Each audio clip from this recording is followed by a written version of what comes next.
Chapter 1. The subconscious mind. In order to understand the nature of the influence of the mind upon the body, the effect of mental states upon physical functions, we must know something of that wonderful field of mental activity which in the new psychology is known as the subconscious mind, and which by some writers has been styled the subjective mind, the involuntary mind, the subliminal mind, the unconscious mind, etc., the difference in names arising because of the comparative newness of the investigation and classification. Among the various functions of the subconscious mind, one of the most important is that of the charge and control of the involuntary activities and functions of the human body through the agency of the sympathetic nervous system, the cells, and cell groups. As all students of physiology know, the greater part of the activities of the body are involuntary, that is, are independent, or partly so, of the control of the conscious will. As Dr. Schofield says, the unconscious mind, in addition to the three qualities which it shares in common with the conscious, viz., will, intellect and emotion, has undoubtedly another very important one, nutrition, or the general maintenance of the body. And as Hudson states, the subjective mind has absolute control of the functions, conditions and sensations of the body. Notwithstanding the dispute which is still raging concerning what the subconscious mind is, the authorities all agree upon the fact that, whatever else it may be considered as that phase, aspect, part, or field of the mind which has charge and control of the greater part of the physical functioning of the body. Von Hartmann says, the explanation that unconscious psychical activity itself appropriately forms and maintains the body has not only nothing to be said against it, but has all possible analogies from the most different departments of physical and animal life in its favor, and appears to be as scientifically certain as is possible in the inferences from effect to cause. Maudsley says, the connection of mind and body is such that a given state of mind tends to echo itself at once in the body. Carpenter says, if a psychosis or mental state is produced by a neurosis or material nerve state, as pain by a prick, so also is a neurosis produced by a psychosis. That mental antecedents call forth physical consequence is just as certain as that physical antecedents call forth mental consequence. Tuke says, mind, through sensory, motor, vasomotor and trophic nerves, causes changes in sensation, muscular contraction, nutrition and secretion. If the brain is an outgrowth from a body corpuscle and is in immediate relation with the structures and tissues that preceded it, then, though these continue to have their own action, the brain must be expected to act upon the muscular tissue, the organic functions and upon the nervous system itself. Von Hartmann also says, in willing any conscious act, the unconscious will is evoked to institute means to bring about the effect. Thus, if I will a stronger salivary secretion, the conscious willing of this effect excites the unconscious will to institute the necessary means. Mothers are said to be able to provide through the will a more copious secretion, if the sight of the child arouses in them the will to suckle. There are people who perspire voluntarily. I now possess the power of instantaneously reducing the severest hiccups to silence by my own will, while it was formerly a source of great inconvenience to me. An irritation to cough, which has no mechanical cause, may be permanently suppressed by the will. I believe we might possess a far greater voluntary power over our bodily functions if we were only accustomed from childhood to institute experiments and to practice ourselves therein. We have arrived at the conclusion that every action of the mind on the body, without exception, is only possible by means of an unconscious will, that such an unconscious will can be called forth partly by means of a conscious will, partly also through the conscious idea of the effect, without conscious will, and even in opposition to the conscious will. Henry Wood says of the subconscious mind, it acts automatically upon the physical organism. It cognizes external facts, conditions, limitations, and even contagions, quite independent of its active counterpart. One may, therefore, take a disease and be unaware of any exposure. The subconsciousness has been unwittingly trained to fear, and accept it, and it is this quality, rather than the mere inert matter of the body, that succumbs.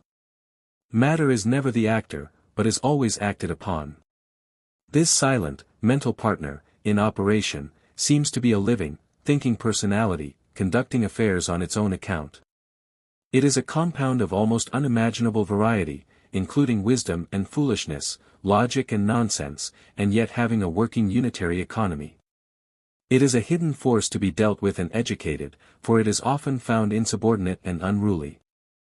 It refuses cooperation with its lesser but more active and wiser counterpart. It is very set in its views, and only changes its qualities and opinions by slow degrees. But, like a pair of horses, not until these two mental factors can be trained together can there be harmony and efficiency. In order to understand the important part played in the physical economy by the subconscious mind, it is only necessary to understand the various processes of the human system which are out of the ordinary field of the voluntary or conscious mind. We then realize that the entire process of nutrition, including digestion, assimilation, etc., the processes of elimination, the processes of circulation, the processes of growth, in fact the entire process is manifested in the work of the cells, cell groups, ganglia, physical organs, etc., are in charge of and controlled by the subconscious mind. Our food is digested and transformed into the nourishing substances of the blood, then carried through the arteries to all parts of the body, where it is absorbed by the cells and used to replace the worn-out material, the latter then being carried back through the veins to the lungs where the waste matter is burned up, and the balance again sent on its journey through the arteries recharged with the life-giving oxygen. All of these processes, and many others of almost equal importance, are out of the field of the conscious or voluntary mind, and are governed by the subconscious mind. As we shall see when we consider the sympathetic nervous system, the greater part of the body is dominated by the subconscious mind, and that the welfare of the major physical functions depends entirely, or almost so, upon this great area or field of the mind. The best authorities now generally agree that there is no part of the body which may be considered as devoid of mind. The subconscious mind is not confined to the brain, or even the greater plexuses of the nervous system, but extends to all parts of the body, to every nerve, muscle, and even to every cell and cell group of the body. The functions and processes of the body are no longer considered as purely mechanical, or chemical, but are now seen to be the result of mental action of some kind or degree. Therefore, in considering the subconscious mind, one must not think of it as resident in the brain alone, but rather as being distributed over the entire physical body.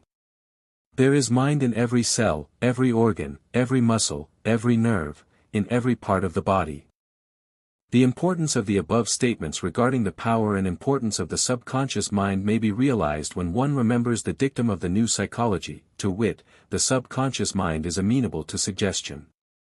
When it is realized that this great controller of the physical organism is so constituted that it accepts as truth the suggestions from the conscious mind of its owner, as well as those emanating from the conscious minds of other people, it may be understood why faith, belief, and expectant attention manifest such marked effects upon the physical body and the general health, for good or for evil, as indicated in the preceding chapters.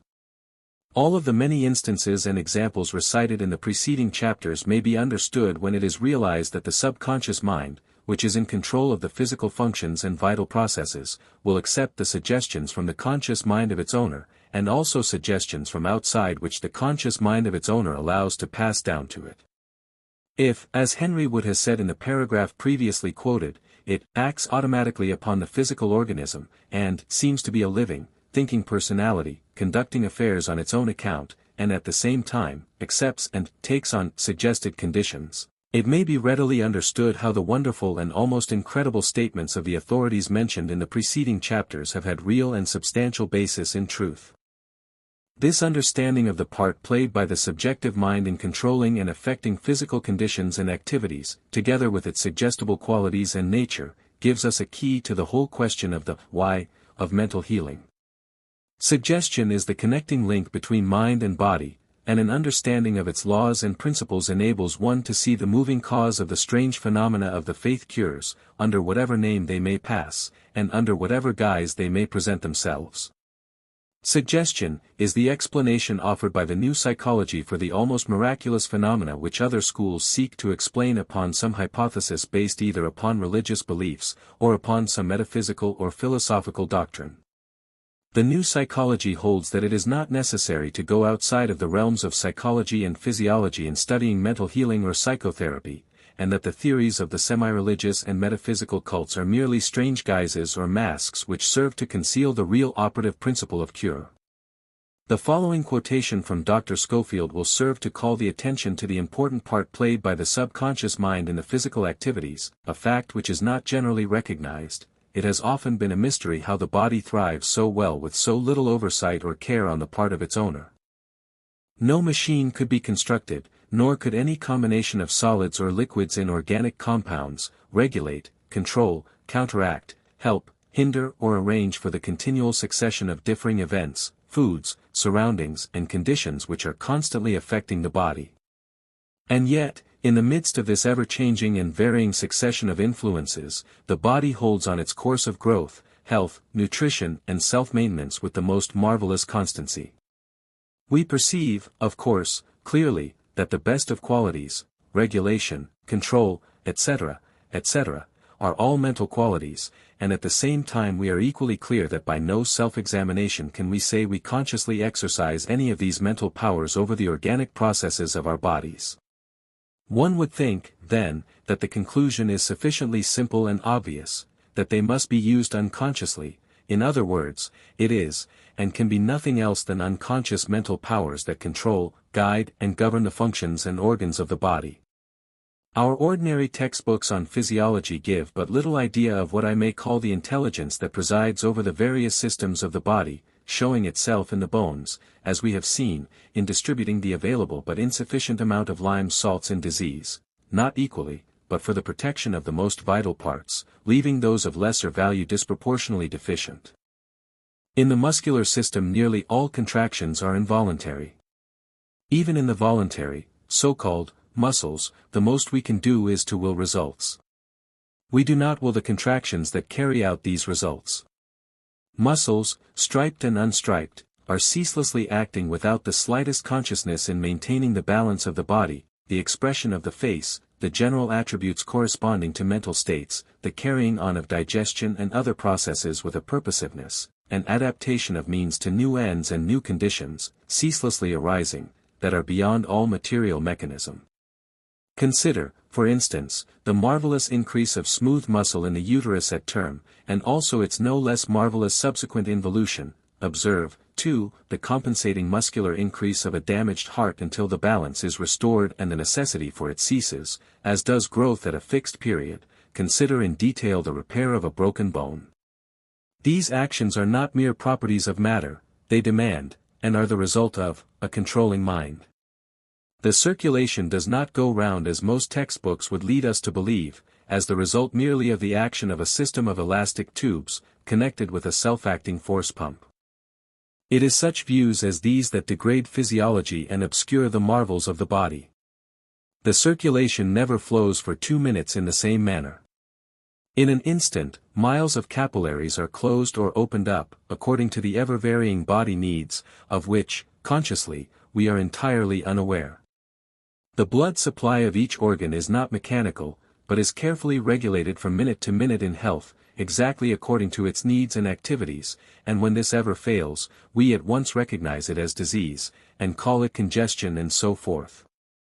The very heartbeat itself is never constant, but varies pro rata with the amount of exercise, activity of vital functions, of conditions of temperature, etc., and even of emotions and other direct mental feelings. The whole reproductive system is obviously under the sway and guidance of more than blind material forces.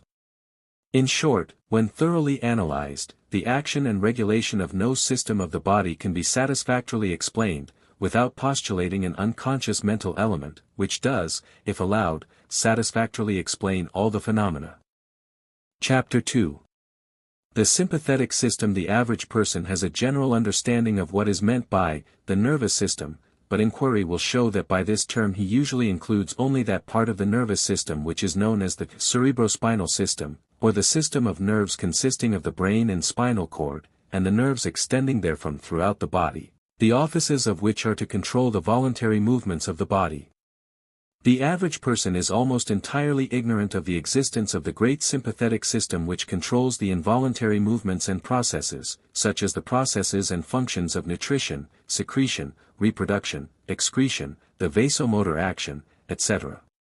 In physiology, the term sympathetic is used in the sense of reciprocal action of the different parts of the body on each other, an affection of one part of the body in consequence of something taking place in another. Thus when there is a local injury, the whole frame after a time suffers with it. A wound anywhere will tend to create feverishness everywhere, derangement of the stomach will tend to produce headache, liver complaint to produce pain in the shoulder, etc. An old authority thus describes the sympathetic nerves, a system of nerves, running from the base of the skull to the coccyx, along both sides of the body, and consisting of a series of ganglia along the spinal column by the side of the vertebrae. With this trunk of the sympathetic there are communicating branches which connect the ganglia, or the intermediate cord, with all the spinal and several of the cranial nerves proceeding to primary branches on the neighboring organs or other ganglia, and finally numerous flexures of nerves running to the viscera. Various fibers from the sympathetic communicate with those of the cerebrospinal system. The term sympathetic has been applied on the supposition that it is the agent in producing sympathy between different parts of the body. It more certainly affects the secretions. In the new psychology, the sympathetic nervous system is recognized as that directly under the control of the subconscious mind. The cerebrospinal nervous system is concerned with the activities arising from the conscious activities of the mind, including those of the five senses. It controls the muscles by which we speak, walk, move our limbs, and pursue the ordinary activities of outer life. But, while these are very important to the individual, there is another set of activities, inner activities, which are none the less important. The sympathetic system controls the involuntary muscles by means of which the heart throbs, the arteries pulsate, the air is conveyed to the lungs, the blood moves to and from the heart, the various glands and tubes of the body operate, and the entire work of nutrition, repair, and bodybuilding is performed. While the cerebrospinal system, and the conscious mind are able to rest a considerable portion of the 24 hours of the day, the sympathetic system and the subconscious mind must needs work every minute of the 24 hours, without rest or vacation, during the life of their owner.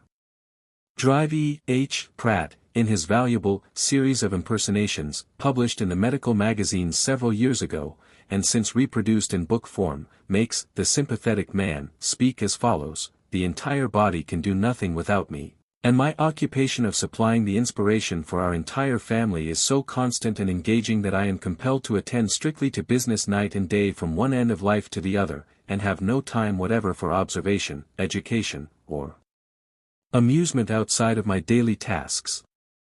As a rule, I perform my work so noiselessly that the rest of the family are scarcely conscious of my existence, for when I am well everything works all right, each organ plays its part as usual, and the entire machinery of life is operated noiselessly and without friction. When I am not well, however, and am not quite equal to the demands made upon me, I have two ways of making it known to the family. One is by appealing to self-consciousness through the assistance of my cerebrospinal brother, with whom I am closely associated, thereby causing some disturbance of sensation or locomotion, the most frequent disturbance in this direction being the instituting of some form of pain, or I sometimes take it into my head to say nothing to my cerebrospinal brother about my affairs, but simply shirk my duties, and my inefficiency becomes manifest only when some one or all of the organs suffer from some function poorly performed. The nerve centers of the cerebrospinal system are grouped closely together, while those of the sympathetic system are scattered about the body, each organ having its appropriate center or tiny brain. The heart, the liver, the kidneys, the spleen, the brain, the intestinal tract, the bladder, the generative organs, have each its own particular nerve center of the sympathetic system, each its tiny brain, each, however, connected with all the others. And more than this, in addition to the tiny brains in each of the important vital organs, there are found scattered through the trunk a number of ganglia, or knots of gray nervous matter, arranged longitudinally in two lines extending from just in front of the spinal column from the base of the skull to the end of the spinal column, each vertebra having its appropriate ganglia. In some cases several of these ganglia are grouped together, the number ranging from 2 to 3. Each ganglion is a distinct center giving off branches in 4 directions. There is also one place in which are grouped together several very large ganglia, forming what is known as the solar plexus, or abdominal brain, which is situated at the upper part of the abdomen, behind the stomach and in front of the aorta and the pillars of the diaphragm, and from which issue nerves extending in all directions. By some authorities the solar plexus is regarded as the great center of the sympathetic system, and the main seat of the subconscious mind. Dr. Byron Robinson bestowed upon this center the name, the abdominal brain, saying of the use of the term, "I mean to convey the idea that it is endowed with the high powers and phenomena of a great nervous center, that it can organize, multiply, and diminish forces." One of the most interesting and significant features of the ganglia is that of their connection with the nerve centers of the cerebrospinal system, indicating the reciprocal action existing between the two great nervous systems. From each one of the ganglia in the two great lines forming the system, issues a tiny filament which connects with the spinal cord, and at the same time it receives from the spinal cord a tiny filament in return, thus establishing a double line of communication. It is held by some authorities that one of these filaments acts as a sending wire, and the other as a receiving wire between the two systems. Be this as it may, the intercommunication between the two systems is clearly indicated. It must be remembered that the involuntary muscles which move the heart, as well as the tiny muscles which form the middle coat of the arteries and the veins, are controlled by the sympathetic system, and thus the important work of the circulation, which goes on day and night, year in and year out, during life, is directly under the charge of the sympathetic system and the subconscious mind. Also, the involuntary muscles which are concerned with the activities of the liver, the kidneys, and the spleen, are under the same direct control. Drive E. H. Pratt, in the series of impersonations, above referred to, makes the subconscious man tell the following wonderful truth, which we suggest each reader read carefully and fix in his mind. My brother the sympathetic man has told you that I am the animating spirit of his construction, and as he is the great body builder, having furnished the emotions under which our entire family has been put into form, you can understand by what right I pose before you as the human form of forms. All the rest of the family are because I am. Even my conscious brother, who claims superiority to his fellow shapes because he bosses them around a little and makes use of them, is a subject of my own creation.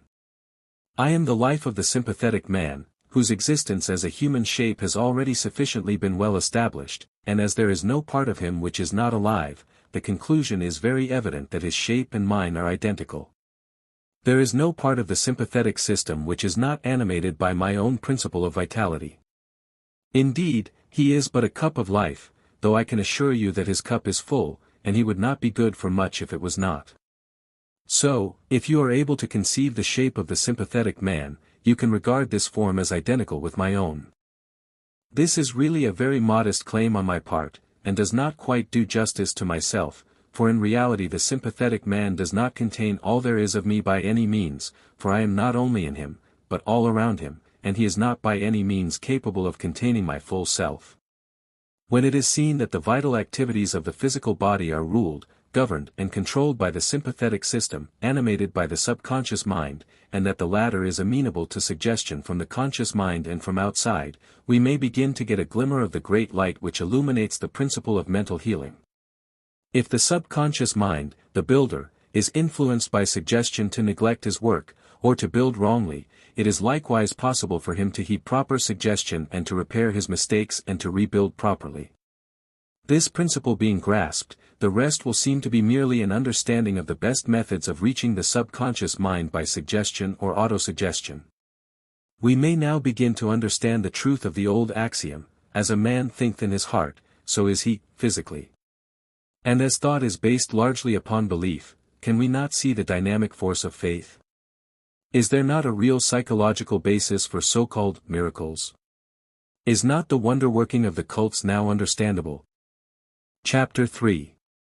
The cell mind's modern science has demonstrated that the human body is composed of a multitude of microscopic cells, that is, that the muscles, nerves, tissues, blood, bones, hair and nails are made up of minute cells, and groups of cells. Virchow says, it is of the cells that the tissues are built up and the nerves formed. There is no part of the human body in which the cell is not seen. All these cells are nucleated, have in them a central life spot like the yolk of an egg. Each cell is born, reproduces itself, dies and is absorbed. The maintenance of life and health depends upon the constant regeneration of the cells. When man can control the life and death of the cell he becomes the creator.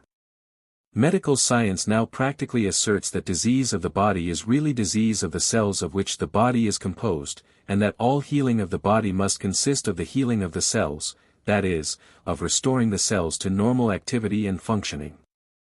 The following quotation from Hudson, following Stevens, is interesting. An aggregation of cells became a confederation, with its differentiation of cell functions and still further division of labor. As a result of a long process of such differentiation, the organisms of the larger animals and of man came to be composed, as we find them, of 30 or more different species of cells. For example, we have the muscle cells, whose vital energies are devoted to the office of contraction, or vigorous shortening of length; connective tissue cells, whose office is mainly to produce and conserve a tough fiber for binding together and covering in the organism; bone cells, whose life work is to select and collocate salts of lime for the organic framework; levers and joints; hair, nail, horn and feather cells, which work in silicates for the protection, defense, and ornamentation of the organism; gland cells, whose motif in living has come to be the abstraction from the blood of substances which are recombined to produce juices needed to aid the various processes or steps of digestion; blood cells, which have assumed the laborious function of general carriers, scavengers, and repairers of the organism; ear, nasal and palate cells, which have become the special artificers of complicated apparatus for transmitting light, sound, odors, and flavors to the highly sentient; brain cells,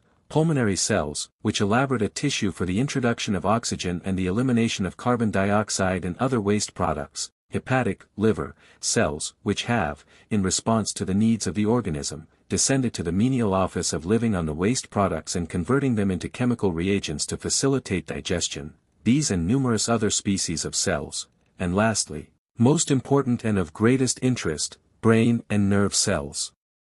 The various cells of the body are constantly busy, each performing its particular task, either singly or in connection with other cells in the cell group.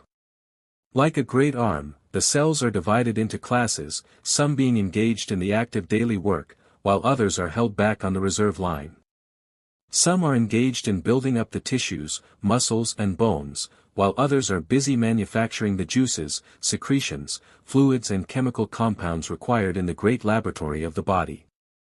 Some remain at their posts, stationary during their entire life, while others remain stationary only until the call comes for their services, while a third class are in constant motion from place to place, either following regular routes or else traveling under a roving commission.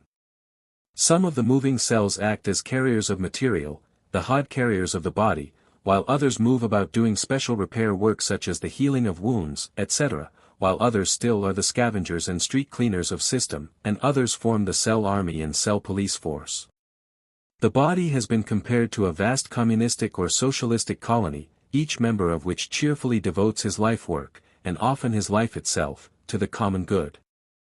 The brain cells are of course the most highly organized, and the most highly differentiated of the cells. The nerve cells constitute a living telegraph system over which is carried the messages from the several parts of the body, each cell being in close contact with its neighbor on each side. The nerve cells practically clasp hands and form a living chain of communication.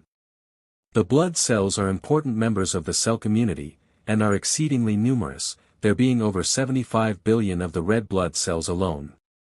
These red blood cells move in the blood currents, carrying through the arteries each its little load of oxygen which it transports to the distant tissues that they may be invigorated and vitalized anew, and, returning, carrying through the veins the debris and waste products of the system to the great crematory of the lungs where the waste is burnt and thrown off from the body. Like the ships that sail the sea, each cell carries its outgoing cargo, and returns with another one. Some of these cells perform the office of special repairers, forcing their way through the walls of the blood vessels and penetrating the tissues in order to perform their special tasks. There are several other kinds of cells in the blood besides the carriers just mentioned. There are the wonderful soldier and police cells which maintain order and fight battles when necessary. The police cells are on the constant lookout for germs, bacteria and other microscopic disturbers of the peace of the body. When these tiny policemen discover vagrant germs, or criminal bacteria, they rush upon the intruder and tying him up in a mesh, proceed to devour him. If the intruder be too large or vigorous, a call for assistance is sent out, and the reserve police rush to the assistance of their brothers and overpower the disturber of the peace. Sometimes when the vagrants are too numerous, the policemen throw them out from the body, by means of pimples, boils and similar eruptions.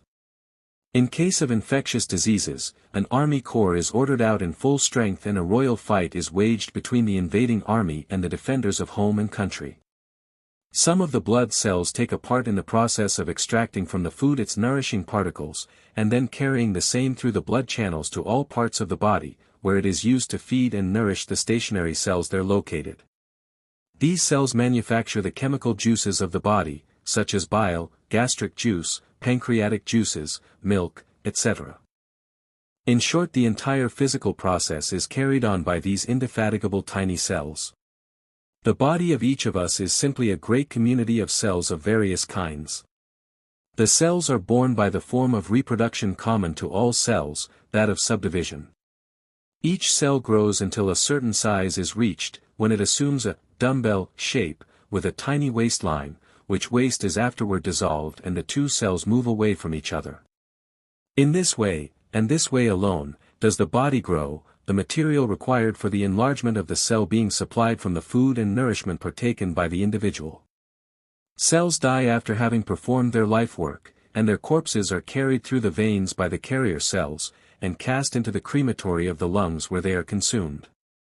The body is constantly undergoing a process of change and regeneration. Old cells are being cast off every second, and new cells are taking their places. Our muscles, tissues, hair, nails, nerves, brain substance, and even our bones are constantly being made over and rebuilt. Our bodies today do not contain a single particle of the material which composed them a few years back. A few weeks suffices to replace our entire skin, and a few months to replace other parts of the body. If a sufficiently large microscope could be placed over our bodies, we would see each part of it as active as a hive of bees, each cell being in action and motion, and the entire domestic work of the human hive being performed according to law and order. Verily, we are fearfully and wonderfully made. A number of the best authorities have used the illustration of the process of the cells in healing an ordinary wound, in order to show the activity and mind of the tiny cells. We have become so accustomed to the natural healing of a wound, scratch or broken skin, that we have grown to regard it as an almost mechanical process. But, science shows us that there is manifested in the healing process a marvelous degree of life and mind in the cells. Let us consider the process of healing an ordinary wound, that we may see the cells at work. Let us imagine that we are gazing at the wounded part through a marvelously strong microscope which enables us to see every cell at work. If such a glass were provided, we should witness a scene similar to that now to be described. In the first place, through our glass, we should see the gaping wound enlarged to gigantic proportions. We should see the torn skin, tissues, lymphatic and blood vessels, glands, muscles and nerves. We would see the blood pouring forth, washing away the dirt and foreign substances that have entered the wound. We would then see the messages calling for help flashing over the living telegraph wires of the nerves, each nerve cell rapidly passing the word to its neighbor until the great sympathetic centers received the call and sounded the alarm and sent out a "hurry up" call to the cells needed for the repair work. In the meantime, the cells of the blood, coming in contact with the outside air, have begun to coagulate into a sticky substance, which is the beginning of the scab, the purpose being to close the wound and to hold the severed parts together. The repair cells, having now arrived at the scene of the accident, begin to mend the break. The tissue, nerve, and muscle cells, on each side of the wound begin to multiply rapidly, receiving their nourishment from the blood cells, and quickly a cell bridge is built up until the two severed edges of the wound are reunited. This bridging is no haphazard process, for the presence of directing law and order is apparent. The newly born cells of the blood vessels unite with their brothers on the other side, evenly and in an orderly manner, new tubular channels being formed skillfully. The cells of the connective tissues likewise grow toward each other, and unite in the same orderly manner. The nerve cells repair their broken lines, just as do a gang of linemen repair the interrupted telegraph system. The muscles are united in the same way. But mark you this, there is no mistake in this connecting process: muscle does not connect with nerve, nor blood vessel with connective tissue. Finally, the inner repairs and connections having been completed, the scab disappears and the cells of the outer skin rebuild the outer covering, and the wound is healed. This process may occupy a few hours, or many days, depending upon the character of the wound, but the process is the same in all cases. The surgeon merely disinfects and cleans the wound, and placing the parts together allows the cells to perform their healing work, for no other power can perform the task. The knitting together of a broken bone proceeds along the same lines. The surgeon places the parts in juxtaposition, binds the limb together to prevent slipping, and the cells do the rest. When the body is well nourished, the general system well toned up, and the mind cheerful and active, the repair work proceeds rapidly. But when the physical system is run down, the body poorly nourished, and the mind depressed and full of fear, the work is retarded and interfered with. It is this healing power inherent in the cells that physicians speak of as the vis vita or vis medicatrix naturae, or the healing power of nature. Of it Dr. Patton says, by the term efforts of nature, we mean a certain curative or restorative principle, or vis vita, implanted in every living or organized body, constantly operative for its repair, preservation and health. This instinctive endeavor to repair the human organism is signally shown in the event of a severed or lost part, as a finger, for instance, for nature unaided will repair and fashion a stump equal to one from the hands of an eminent surgeon. Nature, unaided, may be equally potent in ordinary illness. Many individuals, even when severely ill, either from motives of economy, prejudice, or skepticism, remain at rest in bed, under favorable hygiene, regimen, etc., and speedily get well without a physician or medicine. Dr. Schofield says, the vis medicatrix naturae is a very potent factor in the amelioration of disease, if it only be allowed fair play. An exercise of faith, as a rule, suspends the operation of adverse influences, and appeals strongly through the consciousness, to the inner and underlying faculty of vital force, i.e., unconscious mind.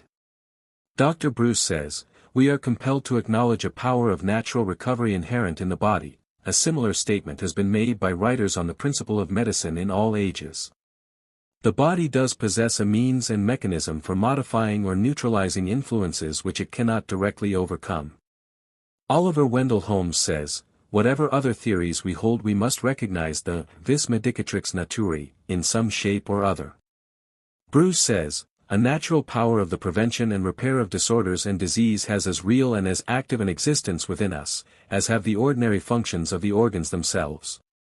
Hippocrates said, nature is the physician of diseases.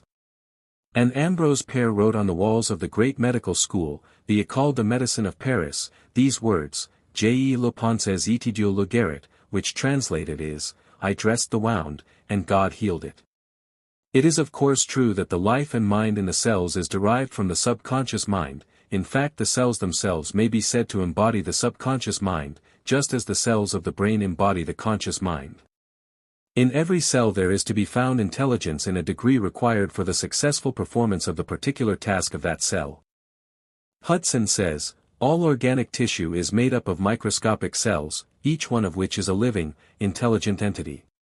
And, again, the subordinate intelligences are the cells of which the whole body is composed, each of which is an intelligent entity, endowed with powers commensurate with its functions. In short, the cells of the body are living organs for the expression and manifestation of the subconscious mind. There is not a single cell, group, or part of the party which is devoid of mind. Mind is immanent in the entire body, and in its every part, down to the smallest cell.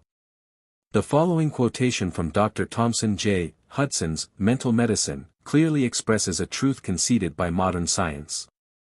Dr. Hudson says, it follows a priori, that every cell in the body is endowed with intelligence, and this is precisely what all biological science tells us is true. Beginning with the lowest form of animal life, the humblest cytode, every living cell is endowed with a wonderful intelligence. There is, in fact, no line to be drawn between life and mind, that is to say, every living organism is a mind organism, from the monera, crawling upon the bed of the ocean, to the most highly differentiated cell in the cerebral cortex of man. Volumes have been written to demonstrate that psychological phenomena begin among the very lowest class of beings, they are met with in every form of life, from the simplest cellule to the most complicated organism. It is they that are the essential phenomena of life, inherent in all protoplasm. Binet. It is, in fact, an axiom of science that the lowest unicellular organism is endowed with the potentialities of manhood. I have remarked that each living cell is endowed with a wonderful intelligence. This is emphatically true, whether it is a unicellular organism or a constituent element of a multicellular organism. Its wonderful character consists not so much in the amount of intelligence possessed by each individual cell, as it does in the quality of that intelligence. That is to say, each cell is endowed with an instinctive, or intuitive, knowledge of all that is essential to the preservation of its own life, the conservation of its energies, and the perpetuation of its species. In other words, it is endowed with an intuitive knowledge of the laws of its own being, which knowledge is proportioned to its stage of development and adapted to its environment. The cell has the intelligence sufficient to enable it to seek nourishment, and to move from one place to another in search for food or for other purposes. It holds to its food when secured, and envelopes it until it is absorbed and digested. It exercises the power of choice, accepting and selecting one portion of food in preference to another. It has the power of discriminating between nourishing food and the reverse. The authorities show that it has a rudimentary memory, and avoids the repetition of an unpleasant or painful experience, and also returns to the locality in which it has previously secured food. Biological experiments have shown that the cells are capable of experiencing surprise, pleasure and fear, and that they experience different degrees of feeling, and react accordingly in response to stimuli. Verworn, a biologist, even goes so far as to assert that they habitually adapt means to ends, near and remote. In his remarkable work on cell life, The Psychic Life of Microorganisms, Binet says, "We shall not regard it as strange, perhaps, to find so complete a psychology in the history of the lower organisms, when we call to mind that, agreeably to the ideas of evolution now accepted, a higher animal is nothing more than a colony of protozoans. Every one of the cells composing such an animal has retained its primitive properties, giving them a higher degree of perfection by division of labor and by selection. The epithelial cells that secrete the nails and hair are organisms perfected with reference to the secretion of protective parts. Similarly, the cells of the brain are organisms that have been perfected with reference to psychical attributes. Dr. Schofield says, that life involves mind has, of course, like all else, been vigorously disputed and equally vigorously affirmed. Life, says Professor Bascom, is not force, it is combining power. It is the product and presence of mind. The extent to which the word mind may be employed as the inherent cause of purposive movements in organisms is a very difficult question to solve. There can be no doubt that the actual agents in such movements are the natural forces, but behind these the directing and starting power seems to be psychic. There being an indwelling power, not only for purposive action in each cell, but for endless combinations of cell activities for common ends not at all connected with the mere nutrition of the single cell, but for the good of the completed organism. Dr. R. Dunn says, from the first movement when the primordial cell germ of a human organism comes into being, the entire individual is present, fitted for human destiny. From the same moment, matter, life and mind are never for an instant separated, their union constituting the essential work of our present existence. Carpenter says, the convertibility of physical forces and correlation of these with the vital and the intricacy of that nexus between mental and bodily activity which cannot be analyzed, all lead upwards towards one and the same conclusion, the source of all power is mind. And that physical conclusion is the apex of the pyramid which has its foundation in the primitive instincts of humanity. Having seen the evidences of life and mind in a single cell, let us now proceed to a consideration of the intelligence or mind inherent and manifest in the groups of cells, large and small, including the largest groups which compose the several organs of the body. This line of investigation will lead us to a fuller understanding of the influence of the mental states upon the health or disease of the organs and parts. It will be seen that mental healing has a sound biological as well as a psychological basis of truth, and that it is not necessary to invade the fields of metaphysics or theology in order to find an explanation of the effect of mind over body. Chapter 4. The mental basis of cure. We have seen that in each cell in the human body is embodied a part of the subconscious mind, sufficient in quantity and quality to enable the cell to perform its particular work in the physical community of cells. In the same manner each group of cells, large or small, is possessed of the quantity and quality of mind adapted to the successful performance of its particular function. And, rising in the scale, we find that each of the physical organs is possessed of a composite cell soul, or organ mind. As Hudson says, each organ of the body is composed of a group of cells which are differentiated with special reference to the functions to be performed by that organ.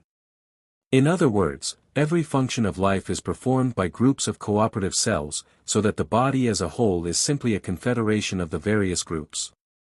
For instance, as Haeckel says, this tissue soul is the higher psychological function which gives physiological individuality to the compound multicellular organism as a true cell commonwealth.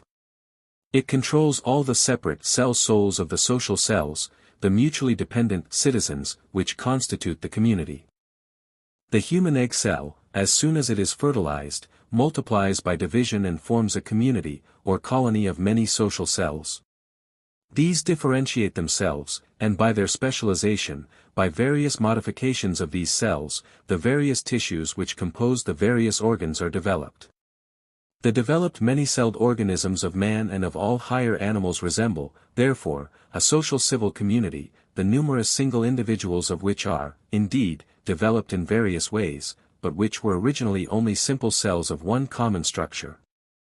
Biology shows us that there are unquestionably methods of communication between cell and cell, although it has not as yet been definitely determined just how this communication is effected. In the cell communities of the microorganisms there is undoubtedly present the power to communicate on the part of the several cells composing the community, and the pain or discomfort of one part is evidently felt by the whole community.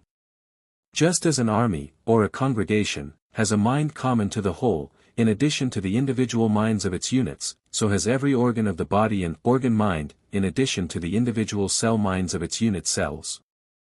The fact of the existence of group mind, or collective mind, is recognized by the best authorities in modern psychology, and the study of its principles throws light on some hitherto perplexing phenomena. Professor Lobon, in his work, The Crowd, says of the collective mind of men, the sentiments and ideas of all the persons in the gathering take one and the same direction, and their conscious personality vanishes. A collective mind is formed, doubtless transitory, but presenting very clearly marked characteristics. The gathering has become what, in the absence of a better expression, I will call an organized crowd, or, if the term be considered preferable, a psychological crowd. It forms a single being, and is subjected to the law of the mental unity of crowds. The most striking peculiarity presented by a psychological crowd is the following: whoever be the individuals that compose it, however like or unlike be their mode of life, their occupation, their character, or their intelligence, the fact that they have been transformed into a crowd puts them in possession of a sort of collective mind, which makes them feel, think, and act in a manner quite different from that in which each individual of them would feel, think and act, were he in a state of isolation. There are certain ideas and feelings which do not come into being, or do not transform themselves into acts, except in the case of the individuals forming a crowd. In the collective mind the intellectual aptitudes of the individuals, and in consequence their individuality, is weakened. The most careful observations seem to prove that an individual emerged for some length of time in a crowd in action soon finds itself in a special state, which most resembles the state of fascination in which the hypnotized individual finds himself. The conscious personality has entirely vanished, will and discernment are lost. All feelings and thoughts are bent in the direction determined by the hypnotizer. An individual in a crowd is a grain of sand amid other grains of sand, which the wind stirs up at will. In short, psychology recognizes a mental fusion between the individual minds of units composing a community of cells, insects, higher animals, and even men. The spirit of the hive, noted by all students of bee life, and the community spirit in an anthill are instances serving to illustrate the general principle of the collective mind. As we have seen in the preceding chapter, the entire human body is a vast community of cells, each unit in the community having relations with every other unit, and all having sprung from the same original egg cell. This great community, or nation of cells, is divided into many smaller communities, chief among which are the principal organs of the body, as the stomach, the intestines, the liver, the kidneys, the spleen, the heart, etc. And, following the general rule, each of these organ communities possesses its own collective mind, subordinate, of course, to the great community mind known as the subconscious mind. Ordinarily these communities live in peace and harmony, and in obedience to the national government. But occasionally rebellions and revolutions are started, which cause much inharmony, pain and disease. Sometimes these rebellions arise from abuse of the particular organ by its owner, or from sympathy with another abused organ, or from general abuse of the system. But, at other times, there seems to be an active discontent springing up in an organ, to the quelling of which the entire subconscious mind bends its energy and forces. Very often these rebellions are started by adverse autosuggestions or fear thoughts emanating from the conscious mind of the individual, which act according to the law of suggestion and practically hypnotize the mind of the organ in question. This idea of each organ having a mind of its own, being practically an entity, in fact, may be somewhat startling to those who have never had the matter presented to them, but the statement is backed up by the best scientific authorities who, however, do not usually state it in so plain terms, or popular form. It is likely that the science of the future will make some great discoveries regarding this matter of the collective mind of the organs, and that the schools of medicine will adapt the new knowledge to the treatment of disease. In the meantime, the practitioners of mental healing are availing themselves of this principle, often without realizing the principle itself. The writer has been interested in this subject of the organ mind for a number of years, and has conducted a number of experiments along this line, the result being that he feels more firmly convinced each year of the truth of the theory or idea.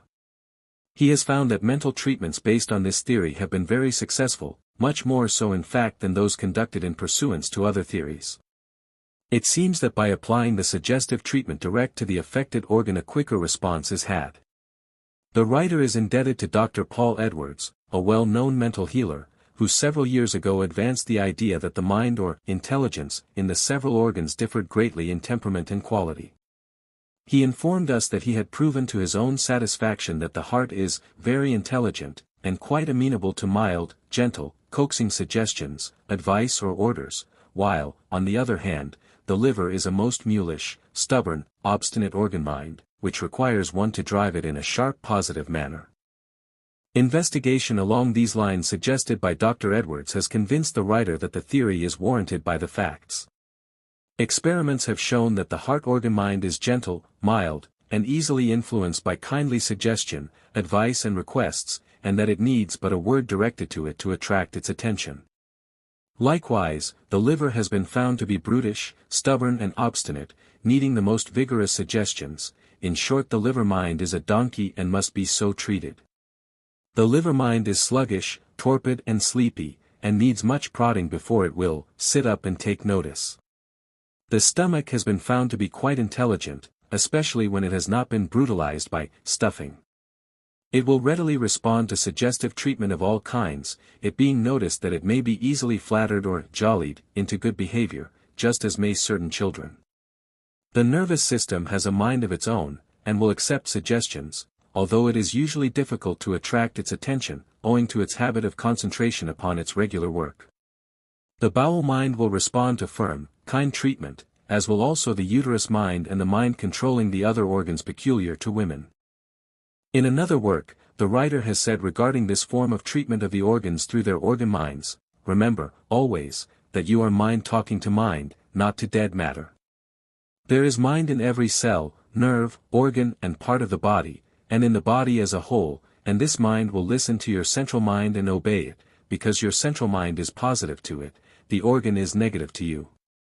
Carry this idea with you in giving these treatments, and endeavor to visualize the mind in the organs, as clearly as may be, for by so doing you get them in better rapport with you, and can handle them to better advantage. And always remember that the virtue lies not in the mere sound of the words that happen to reach the organ or cells. They do not understand words as words, but they do understand the meaning behind the words. But without words it is very hard for you to think, or clearly express the feeling, and so, by all means use the words just as if the organ mind understood the actual meaning thereof, for by so doing you can drive in the meaning of the word, and induce the mental state and conditions necessary to work the cure. Drive S. F. Meacham, in a magazine article published several years ago, said, "Let me once more call your attention to that one great principle of disease and cure. It is the only medical creed I hold today and will bear repeating, lest we neglect it. Disease is a failure of the cells to make good their waste, or to do their full duty. This may be an individual matter with the cell, or may result from imperfect cooperation. There may be a mutiny in the cooperative commonwealth constituting the body. Apart from all mutual help, or cooperation of cells, each individual cell must either do its full duty, or suffer, and perchance die, as the result. Remember that each individual cell lives, and has an office that no other cell can fill to save it. If the other cell does the work, it will live, but the failing cell will not profit thereby. By cooperating they may lighten each other's labors, but no cell is or can be exempt from doing its part. Any failure of this kind is disease either local or general, according to the degree and nature of the failure, or according to the importance of the mutinous or weakened cell. A cure results when the cells again do their work. Or, if a certain number die, a cure is established when other cells learn to do that particular work, which is sometimes the case. A remedy is any substance, or force, or procedure that will stimulate, or help, or remove obstacles that prevent these cells from doing their work. Keep in mind, that the life process acting through or in the cell does the work either aided, or alone. The lesson then is that all these methods do good, and that owing to the viewpoint, mental status, or expectancy of the individual, now one and now another method will appeal to him and be accepted. No matter what we do, we aid, we assist only, we do not cure. The process going on in each cell is an intelligent one, and all extrinsic methods are really but suggestions offered to the cell, the real worker, and the fact is that any one of these helps may be chosen, and all may be rejected. The repair of a cell is as equally as intellectual a process as any other can be. If, for instance, blind force can repair one cell, it can many; if it can build one, it can all, and mind and intellect are then without causal efficacy, without spontaneity, and blind force, fatality and purposeless action reign supreme. According to this theory the building and repairing of cells would not be intellectual, as there would be no working plan or purpose. I am aware that a purely extrinsic study of the cells and of the body will force this conclusion upon any candid, unprejudiced mind, but a study from the inside is a different matter. A cell, looked at from without, moves only when stimulated, but is this really true? The body is but a compound of cells when viewed from the outside, then if one cell moves when stimulated, why not 20, 100, 1,000, a billion, the entire body? But is it true of the body? You come to me and propose some scheme, or act, which I carry out. Now is your proposition the real cause of my act, or only a condition? Do I not choose, and either do the thing or not, as determined from within? If this is true of the body, why not of the cell? May not the stimulation we see be a condition only, and the real cause of the act be within the cell itself? The cell is not a mere machine, but a living entity, doing everything that the body does. It eats, drinks, moves, reproduces its kind, selects its food, repairs its waste, etc. These are intellectual processes, but may not be conscious. The cure consists in the repairing of the wasted tissue, and in the cells restoring and repairing themselves into a definite pattern, necessary to mutual work, so that the commonwealth may prosper. Air, water, sunshine, food, etc., are necessary to the performance of this work of repair. When these are furnished, even under the best conditions possible, the cells must use them to build up the waste, and this they do by their internal forces. But this process is what is called repair on the one hand, and cure on the other. External means may be essential, but that will not make them really curative. It is well, also, to keep in mind that external in the true sense of the term as we are using it here. Any force outside of the diseased cell is an external force to that cell even if it be thought force. Disease is always treated by external force, external as defined above, and all disease is just as surely cured by internal force, viz. force resident in the cell itself. Here we all stand around the suffering cell, one with drug power in his hand, another with electricity, or water, or heat, or directed attention, thought force or more nourishment which necessitates a better circulation to that area, or some other of the 1,000 therapeutic measures. And we are close enough together at last to see that we are simply using different stimuli to try to aid the real worker within the cell to do his work by furnishing, not only material that is necessary, but force as well, that out of the abundance his work may be easy and rapid. The reader who will consider the numerous instances of cure by suggestion or faith cure, as noted in the following chapters, will be better able to understand the principle underlying these cures if he will realize the fact brought out so forcibly by Dr. Meacham, as above quoted. The attention of the patient being directed to the organ affected, in connection with the stimulating and vitalizing effect of faith and belief, starts into renewed activity the cell mind of the organ in question, and arouses its reparative and recuperative energies. Each organ, and its component cells and cell groups, is of course under the control of the subconscious mind, and forms a part of the material embodiment thereof. The subconscious mind, being stimulated by the suggestion and faith, and having its expectant attention aroused, concentrates its energies upon the reparative and recuperative processes in the organ, and the work of cure proceeds. The cure, in every case, is simply either repair work, or else the restoration of normal functioning, in either case the cells themselves doing the work. In the consideration of the reasons underlying the cure of disease by psychotherapeutics, we must first consider the question of what disease really is. And in this phase of the consideration, it will be well for us to first dispel the erroneous ideas concerning disease which we have been entertaining. Perhaps the following striking statement from Sidney Murphy, M.D., printed in the magazine, Suggestion, several years ago, may help you to form a correct idea of the nature of disease, or rather a correct idea of what disease is not. Dr. Murphy says, in the said article, among other things, Professor S.D. Gross, formerly of the New York University Medical School, says, of the essence of disease very little is known, indeed nothing at all. Nevertheless it is evident that medical men have an idea on the subject. The theory generally held, I believe, is that disease is destructive action, but just what this means, whether destructive action on the part of vitality itself, or by something acting upon the vitality, is not so clear, but we are enabled to gain some light by reference to the expression used in medical books concerning it. Thus we find that disease attacks us, that it seats itself in an organ, that it works through us, runs its course, etc. It is also said to be very malignant, or quite mild, persistently resisting all treatment, or yielding readily to it. In fact, it is considered an entity, possessing character and disposition and general vital qualities, a something which domiciles itself in the vital domain, and exercises its forces to the destruction of the vital powers. It is indeed spoken of as one would speak of a rat in his granary, or a mouse in his cupboard, and efforts are made to dislodge it, or kill it, as one would dislodge or kill any other living thing. This theory of disease is beginning to be looked upon even by the medical world as untenable. Living things are always possessed of organizations having form or shape, and hence if disease were such, its form would be discerned and described, a thing which never has been done. Disease by our ancestors was considered a subtle and mysterious thing which pounced down upon us, and runs its course without any reference to causes, and language being formed to convey this idea, it has been transmitted almost unchanged from generation to generation down to the present time. And the medical profession of today is simply an embodiment of that idea.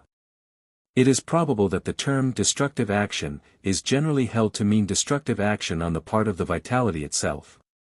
Life in organic form is developed according to law.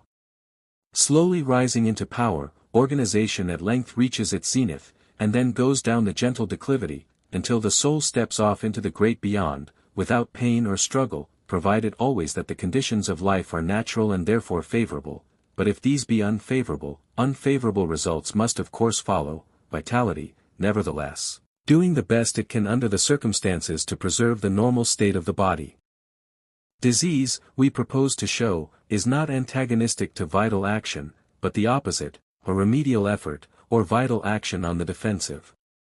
It is not a downward tendency, nor the result of a downward tendency on the part of a living organism, but is itself an upward or self-preservative tendency, the result of disobedience to natural laws.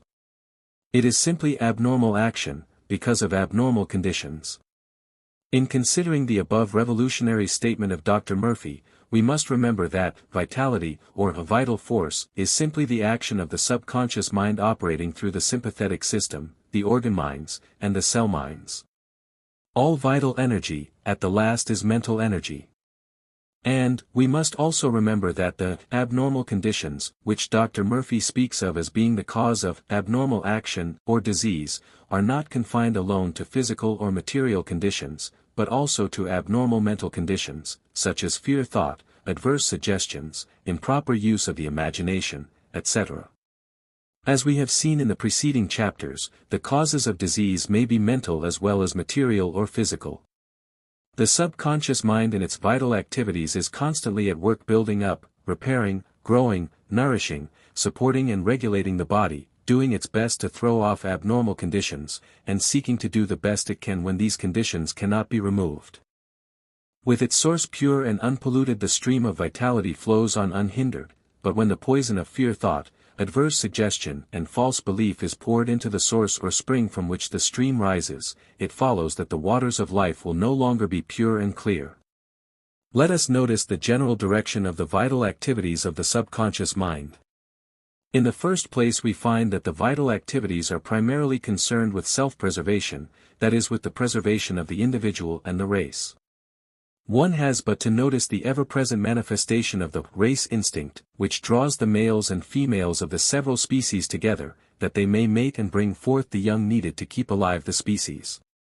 The parental devotions, with its many sacrifices of personal pleasure for the young, are instances ever before us. And no less striking is the companion activities which make for the preservation of the individual. The instinctive tendency toward self-preservation is so strong that it overpowers the reason in the majority of cases. Men may decry the value of life, but let their life be threatened and the instinctive protective feeling causes them to fight for life against all odds. All that a man hath will he give for his life. And this instinctive activity is manifest not only in the individual as a whole, but in every cell of his body. Every cell is striving hard for the welfare of the community of which it forms a part. Even in disease it strives to throw off the abnormal conditions which afflict the body, and failing to do so it hobbles along doing the best it can under the circumstances. The tiny seed sprouting in the ground, and lifting weights 1,000 times that of itself, shows the self-preservative energies and activities of the mind principle within it. The healing work of the cells in the case of a wound, or of a broken bone, as described elsewhere in this book, gives us another example. The healing efforts of the organism striving to throw off the morbid substances within the body, purging them away in a flux, or burning them up with a fever, show the operations of the same principle. This, we have seen, is called the vis medicatrix naturae, or healing power of nature, which operates in man as well as in the case of the lower animals, but it is really but the operations of the great subconscious mind of the individual. As Dr. Murphy, previously quoted, says, certainly all experience declares and all physicians will admit that where vital power is abundant in a man he will get well from almost any injuries short of complete destruction of vital organs, but where vitality is low, recovery is much more difficult, if not impossible, which can only be explained on the principle that vitality always works upward toward life and health to the extent of its ability under the circumstances, because, if it worked downward, the less vitality, the more surely and speedily would death result. Following the law of self-preservation, we find that of accommodation manifesting itself in the vital activities of the subconscious mind. This principle or law works in the direction of adjusting the organism to conditions which it cannot remedy. Thus a sapling bent out of shape, will bend its branches upward until once more they will reach toward the sky notwithstanding the deformed trunk. Seed sprouting from a narrow crevice in a rock, and unable to split the rock, will assume a deformed shape but will hold tenaciously to life, and will thrive under these abnormal conditions. This principle of accommodation acts upon the idea of life at any price, and of making the best of things. Man and the lower animals accommodate themselves to their environment, when they are unable to overcome the unsatisfactory conditions of the latter. The study of anthropology, natural history, and botany will convince anyone that the principle of accommodation is everywhere present in connection with that of self-preservation. And the diseased conditions, and abnormal functioning, which we find in cases of chronic diseases is simply the principle of accommodation in the vital activities of the subconscious mind, but which it is, trying to make the best of it, and holding on to life at any price. Dr. Murphy, previously quoted, says, disease, in its essential nature, has a deeper significance than simply abnormal manifestations. It is really a remedial effort, not necessarily successful, but an attempt to change, or have changed existing conditions. And for this reason any improper relation of the living organism to external agents necessarily results in an injury to that organism, which by virtue of its being self-preservative, immediately sets up defensive action, and begins as soon as possible to repair the damages that have accrued. This defensive or reparative action, of course, corresponds to the conditions to be corrected, and hence is abnormal and diseased, and its severity and persistence will depend upon the damages to be repaired, and the intensity and persistence of the causes that produced it. Serious injury present or impending will demand serious vital action, desperate conditions, desperate action. But in all cases the action is vital, an attempt at restoration, and the energy displayed will exactly correspond to the interests involved and the vitality that is available. From the above, and from what has been shown in previous chapters, it will be seen that just as is health the result of the normal functioning of the subconscious mind, so is disease the result of its abnormal functioning. And it may also be seen that the true healing power must come alone from and through the subconscious mind itself, although the same may be aroused, awakened and directed by various outside agencies. As Dr. Thompson J. Hudson says, granted that there is an intelligence that controls the functions of the body in health, it follows that it is the same power or energy that fails in case of disease. Failing, it requires assistance, and that is what all therapeutic agencies aim to accomplish. No intelligent physician of any school claims to be able to do more than to assist nature, to restore normal conditions of the body. That it is a mental energy that thus requires assistance, no one denies, for science teaches us that the whole body is made up of a confederation of intelligent entities, each of which performs its functions with an intelligence exactly adapted to the performance of its special duties as a member of the confederacy. There is, indeed, no life without mind, from the lowest unicellular organism up to man. It is therefore a mental energy that actuates every fiber of the body under all its conditions. That there is a central intelligence that controls each of these mind organisms, is self-evident.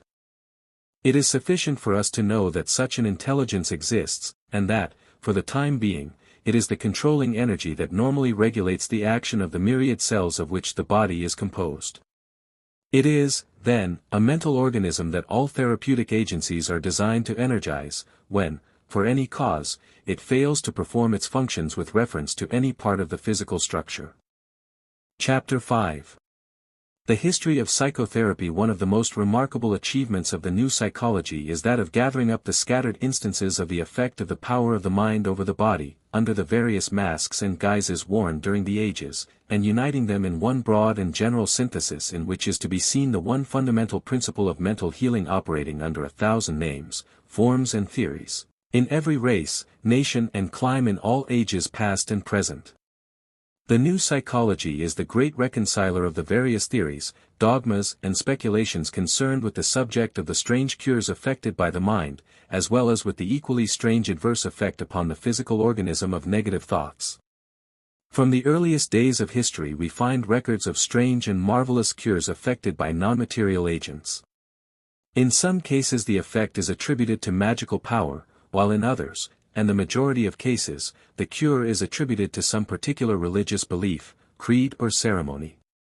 Not only in the folklore of the several races, and in their general traditions, but also in the written and graven record do we find traces of the universality of the principle of mental therapeutics. H. Addington Bruce says, psychotherapy might well be cited in support of the old adage that there is nothing new but what has been forgotten. Traces of it are to be found almost as far back as authentic history extends, and even allusion to methods which bear a strong resemblance to those of modern times. The literature and monumental remains of ancient Egypt, Greece, Rome, Persia, India and China reveal a widespread knowledge of hypnotism and its therapeutic value. There is in the British Museum a bas-relief from Thebes which has been interpreted as representing a physician hypnotizing a patient by making passes over him.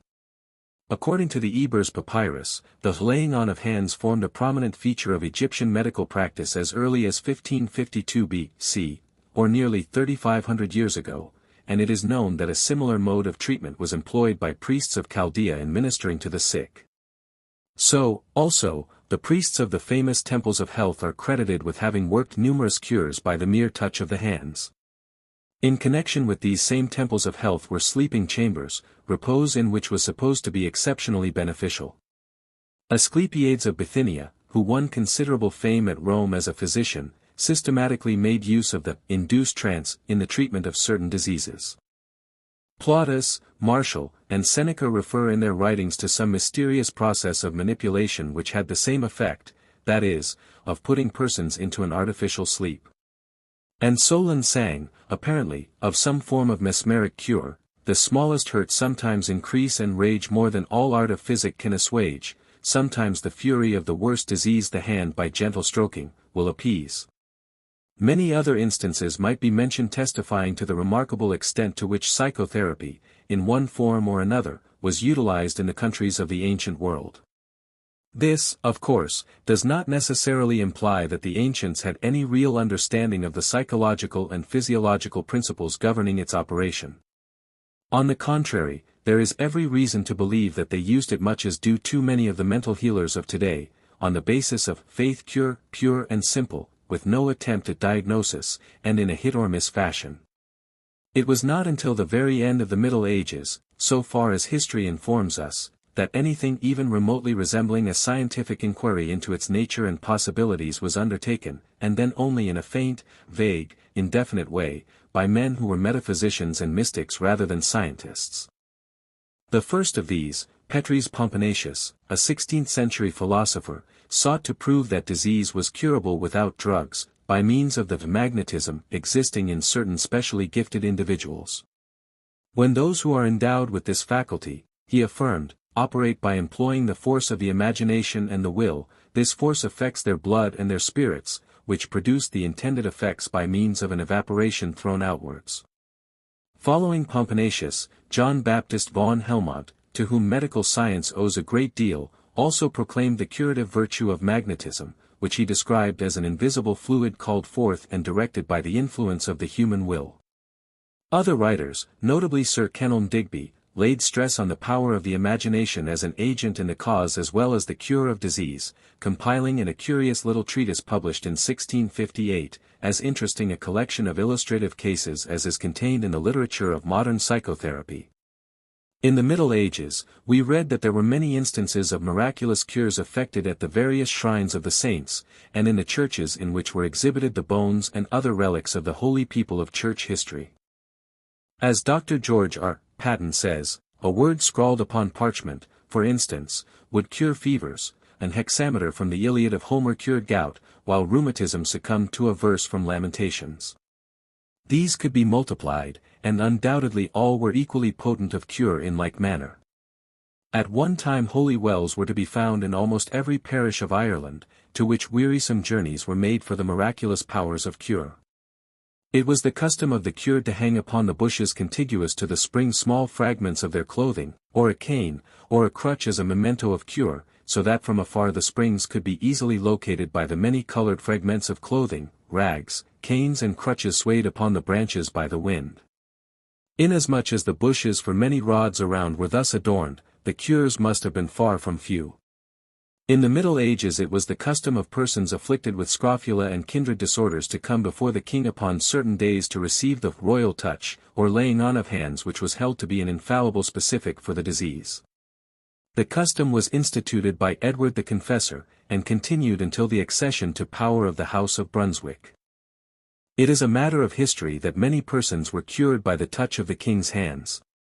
Wiseman, a celebrated surgeon and physician of old London, testifies as follows: I myself have been an eyewitness of many thousands of cures performed by His Majesty's touch alone, without any assistance of medicine or surgery, and those, many of them, such as had tired out the endeavors of able surgeons before they came hither. I must needs profess that what I write will little more than show the weakness of our ability when compared with His Majesty's, who cureth more in 1 year than all the surgeons of London have done in an age. The virtue of the King's touch was finally brought in doubt by the wonderful successes of a man by the name of Valentine Greatrakes, who in the 17th century began laying on hands, and made even more wonderful cures than those of the King. So marked was his success that the government had difficulty in suppressing the growing conviction among the common people that Greatrakes must be of royal blood, and the rightful heir to the throne, because of the great healing virtues of his hands, which, they argued, could be possessed only by those having royal blood in their veins. The Chirurgical Society of London investigated Greatrakes' cures, and rendered an opinion that he healed by virtue of some mysterious sanative contagion in his body. But perhaps the most notable figure in the European history of mental healing was Franz Anton Mesmer, a native of Switzerland, who was born in 1734, and who later in the century created the greatest excitement in several European countries by his strange theories and miraculous claims. Frank Podmore in a recent work says of Mesmer, "He had no pretensions to be a thinker, he stole his philosophy ready-made from a few belated alchemists, and his entire system of healing was based on a delusion." His extraordinary success was due to the lucky accident of the times. Mesmer's first claim to our remembrance lies in this, that he wrested the privilege of healing from the churches and gave it to mankind as a universal possession. Mesmer held that there was in nature a universal magnetic force which had a powerful therapeutic effect when properly applied. He cured many people by touching them with an iron rod, through which he claimed the universal magnetism flowed from his body to that of the patient. He called this magnetic fluid animal magnetism. Later on he devised his celebrated magnetic tub or baquet, by means of which he was able to treat his patients en masse. Podmore gives the following interesting account of scenes surrounding his treatments. The baquet was a large oaken tub, 4 or 5 feet in diameter and a foot or more in depth, closed by a wooden cover. Inside the tub were placed bottles full of water disposed in rows radiating from the center, the necks in some of the rows pointing towards the center, in others away from it. All these bottles had been previously magnetized by Mesmer. Sometimes there were several rows of bottles, one above the other. The machine was then said to be at high pressure. The bottles rested on layers of powdered glass and iron filings. The tub itself was filled with water. The whole machine, it will be seen, was a kind of travesty of the galvanic cell. To carry out the resemblance, the cover of the tub was pierced with holes, through which passed slender iron rods of varying lengths, which were jointed and movable, so that they could be readily applied to any part of the patient's body. Round this battery the patients were seated in a circle, each with his iron rod. Further, a cord, attached at one end to the tub, was passed round the body of each of the sitters, so as to bind them all into a chain. Outside the first a second circle would frequently be formed, who would connect themselves together by holding hands. Mesmer, in a lilac robe, and his assistant operators, vigorous and handsome young men selected for the purpose, walked about the room, pointing their fingers or an iron rod held in their hands at the diseased parts. Mesmer made many wonderful cures, and attracted wide attention. In 1781 the King of France offered him a pension of 30,000 livres if he would make public his secret. The offer was refused, but he gave private instruction and opened a school. He had many pupils and followers, prominent among whom was the Marquis de Puysegur, who made discoveries resulting in the identification of mesmerism with the trance condition now commonly associated with the term, whereas originally mesmerism included simply the healing process. Mesmer's methods continued popular for many years after his death, until Braid's work resulted in the founding of the modern school of hypnotism, and mesmerism died out. The Abbé Faria, about 1815, after investigating mesmerism and attracting much attention, discarded the fluidic theory of Mesmer, and held, instead, that in order to induce the mesmeric state and to produce the phenomena thereof, it was necessary merely to create a mental state of expectant attention on the part of the patient. The cause of the state and the phenomena, he held, was not in the operator but in the mind of the patient, purely subjective, in fact. Alexander Bertrand, a Frenchman, published a work about this time, holding theories similar to those of Faria. In 1841 James Braid, an English physician, becoming interested in mesmerism, discovered that the mesmeric state might be artificially induced by staring at bright objects until the eyes became fatigued, etc., and, later, that any method whereby concentration and expectant attention might be induced would produce the phenomenon. He duplicated all the feats of the mesmerists, including the healing of diseases. He called his new system hypnotism to distinguish it from mesmerism, and under its new name it gained favor among the medical fraternity. Moreover, in connection with his predecessors, Faria and Bertrand, he laid the basis for the modern theories of suggestive therapeutics. Shortly after Braid's death, in 1860, Dr. Libault, a French physician, established his since famous School of Nancy, in which during the after years the later wonderful discoveries in suggestive therapeutics were made. He used the methods of hypnotism, but suggestion was ever the operative principle recognized and applied. Libault said, "It is all a matter of suggestion. My patients are suggested to sleep, and their ills are suggested out of them. It is very simple, once you understand the laws of suggestion." Dr. Charcot, in his celebrated clinic in the Salpêtrière, in Paris, did great work along the same general lines, although proceeding under somewhat different theories. Following the example of these and other eminent authorities, the medical fraternity has gradually adopted many of the ideas of suggestive therapeutics, and today many of the best medical schools throughout this country and Europe give instruction in this branch of healing. Many books have been written on the subject by eminent medical authorities, and the indications are that during the present century suggestive therapeutics, in its various forms, will come even more prominently into popular favor, and that it will be developed far beyond its present limits. Experimental work along these lines is now being conducted in many psychological laboratories in our great universities. At the same time, as we shall now see, mental healing has been attracting much attention along other lines, outside of the medical profession, and often allied with religious and metaphysical movements. To understand the subject, we must study it in all of its phases. In the early part of the 19th century, Elijah Perkins, an ignorant blacksmith living in Connecticut, conceived a queer idea of curing disease by means of a peculiar pair of tongs manufactured by himself, one prong being of brass and the other of steel. These tongs were called tractors, and were applied to the body of the patient in the region affected by disease, the body being stroked in a downward direction for a period of about 10 minutes. The tractors were used to treat all manner of complaints, ailments and diseases, internal and external, with a wonderful degree of success. Almost miraculous cures of all manner of complaints were reported, and people flocked to Perkins from far and near in order to receive the benefit of his wonderful treatments. Soon this system of healing came to be called Perkinsism, as a tribute to the inventor.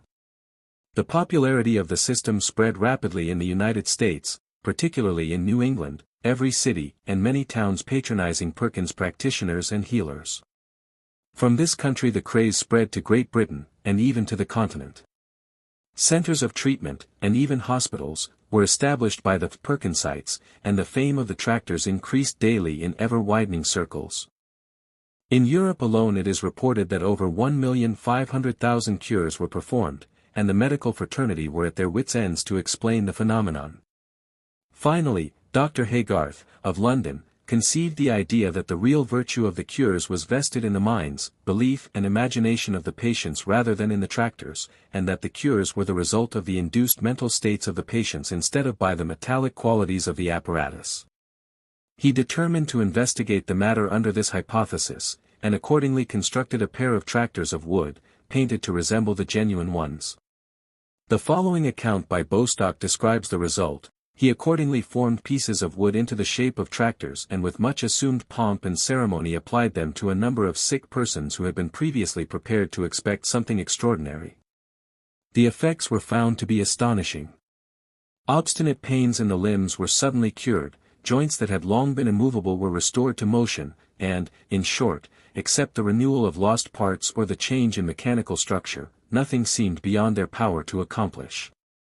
The exposure of this experiment, and the general acceptance of the explanation of the phenomena, caused Perkinsism to die out rapidly, and at the present time it is heard of only in connection with the history of medicine and in the pages of works devoted to the subject of the effect of the mind over the body. The success of Perkinsism is but a typical instance which is duplicated every 20 years or so by the rapid rise, spread and then rapid decline of some new craze in healing, all of which, when investigated, are seen to be but new examples of the power of the mental states of faith and imagination upon the physical organism. The well-known blue glass craze of about 35 years ago gives us another interesting example. General Pleasanton, a well-known and prominent citizen of Philadelphia, announced his discovery that the rays of the sun passing through the medium of blue glass possessed a wonderful therapeutic value. The idea fired the public imagination at once, and the general's book met with a large sale. Everyone, seemingly, began to experiment with the blue glass rays. Windows were fitted with blue glass panes, and the patients sat so that the sun's rays might fall upon them after passing through the blue panes. Wonderful cures were reported from all directions, the results of Parkinsonism being duplicated in almost every detail. Even cripples reported cures, and many chronic and incurable cases were healed almost instantaneously. Bedridden people threw aside their blankets and walked again, after a brief treatment. The interest developed into a veritable craze, and the glass factories were operated overtime in order to meet the overwhelming demand for blue glass, the price of which rapidly advanced to 50 cents and even $1 for a small pane, because of the scarcity. It was freely predicted that the days of physicians were over, and that the blue glass was the long-sought-for panacea for all human ills. Suddenly, however, and from no apparent cause, the interest in the matter dropped, and now all that is left of the blue glass craze is the occasional sight of an old blue pane in some window, the owner of which evidently felt disinclined to pay the price of replacing it with a clear pane. Only a few days ago, in an old-fashioned quarter of a large city, the writer saw several panes of the old blue glass in the frame of the window of an old house which had seen better days but which was now used as a cheap tenement house. The history of medicine is filled with records of similar crazes following the announcement of some new method of cure.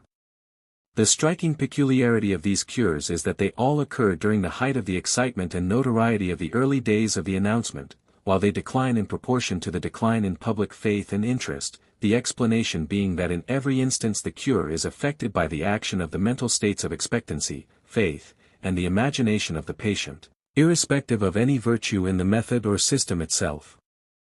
In short, all these cures belong to the category of faith cures. They are merely duplicates of the world-old cures resulting from faith in sacred relics, shrines, bones of holy people, sacred places, etc., of which nearly every religion has given us many examples. The history of medicine gives us many instances of the efficacy of the therapeutic power of faith. Sir Humphrey Davy relates a case in which a man seriously ill manifested immediate improvement after the placing of a clinical thermometer in his mouth, he supposing that it was some new and powerful healing instrument. The grotesque remedies of the ancient physicians, and the bizarre decoctions of the quacks of the present, all work cures. The bread pills and other placebos of the regulars have cured many a case when other remedies have failed. It is related that several hundred years ago, a young English law student while on a lark with several of his boon companions found themselves in a rural inn, without money with which to pay their reckoning.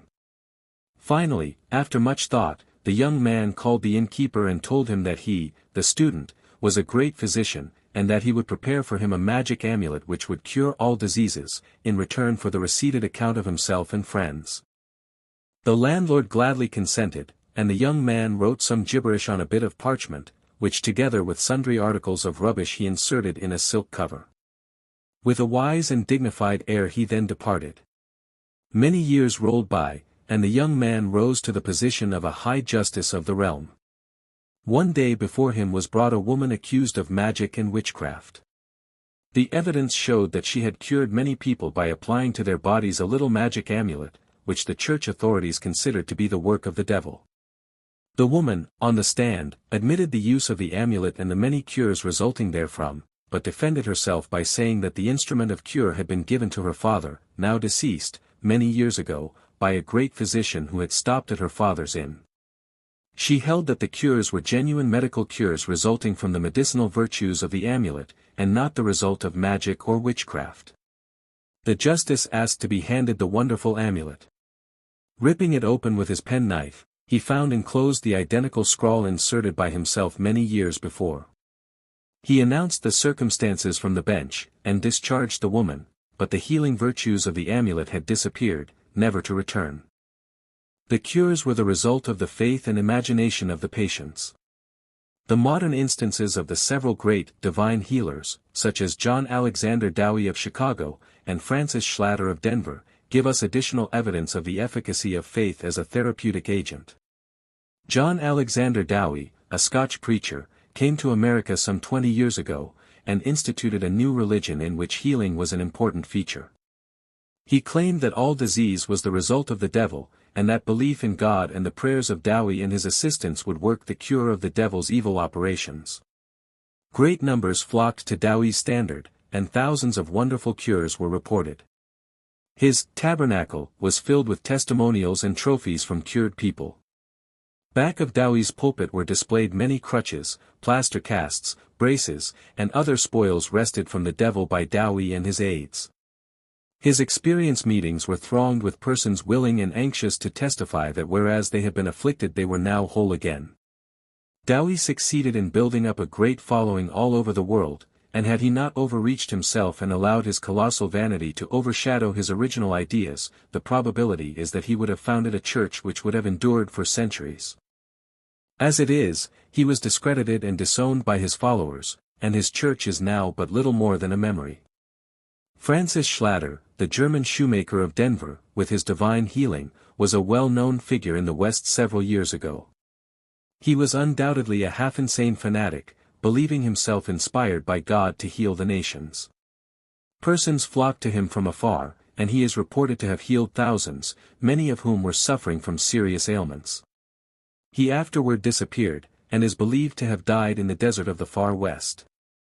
Students of mental suggestion and psychic therapeutics find in the instances of Dowie and Schlatter merely the same underlying principle of mental healing resulting from faith, which is operative in all of the other cases mentioned.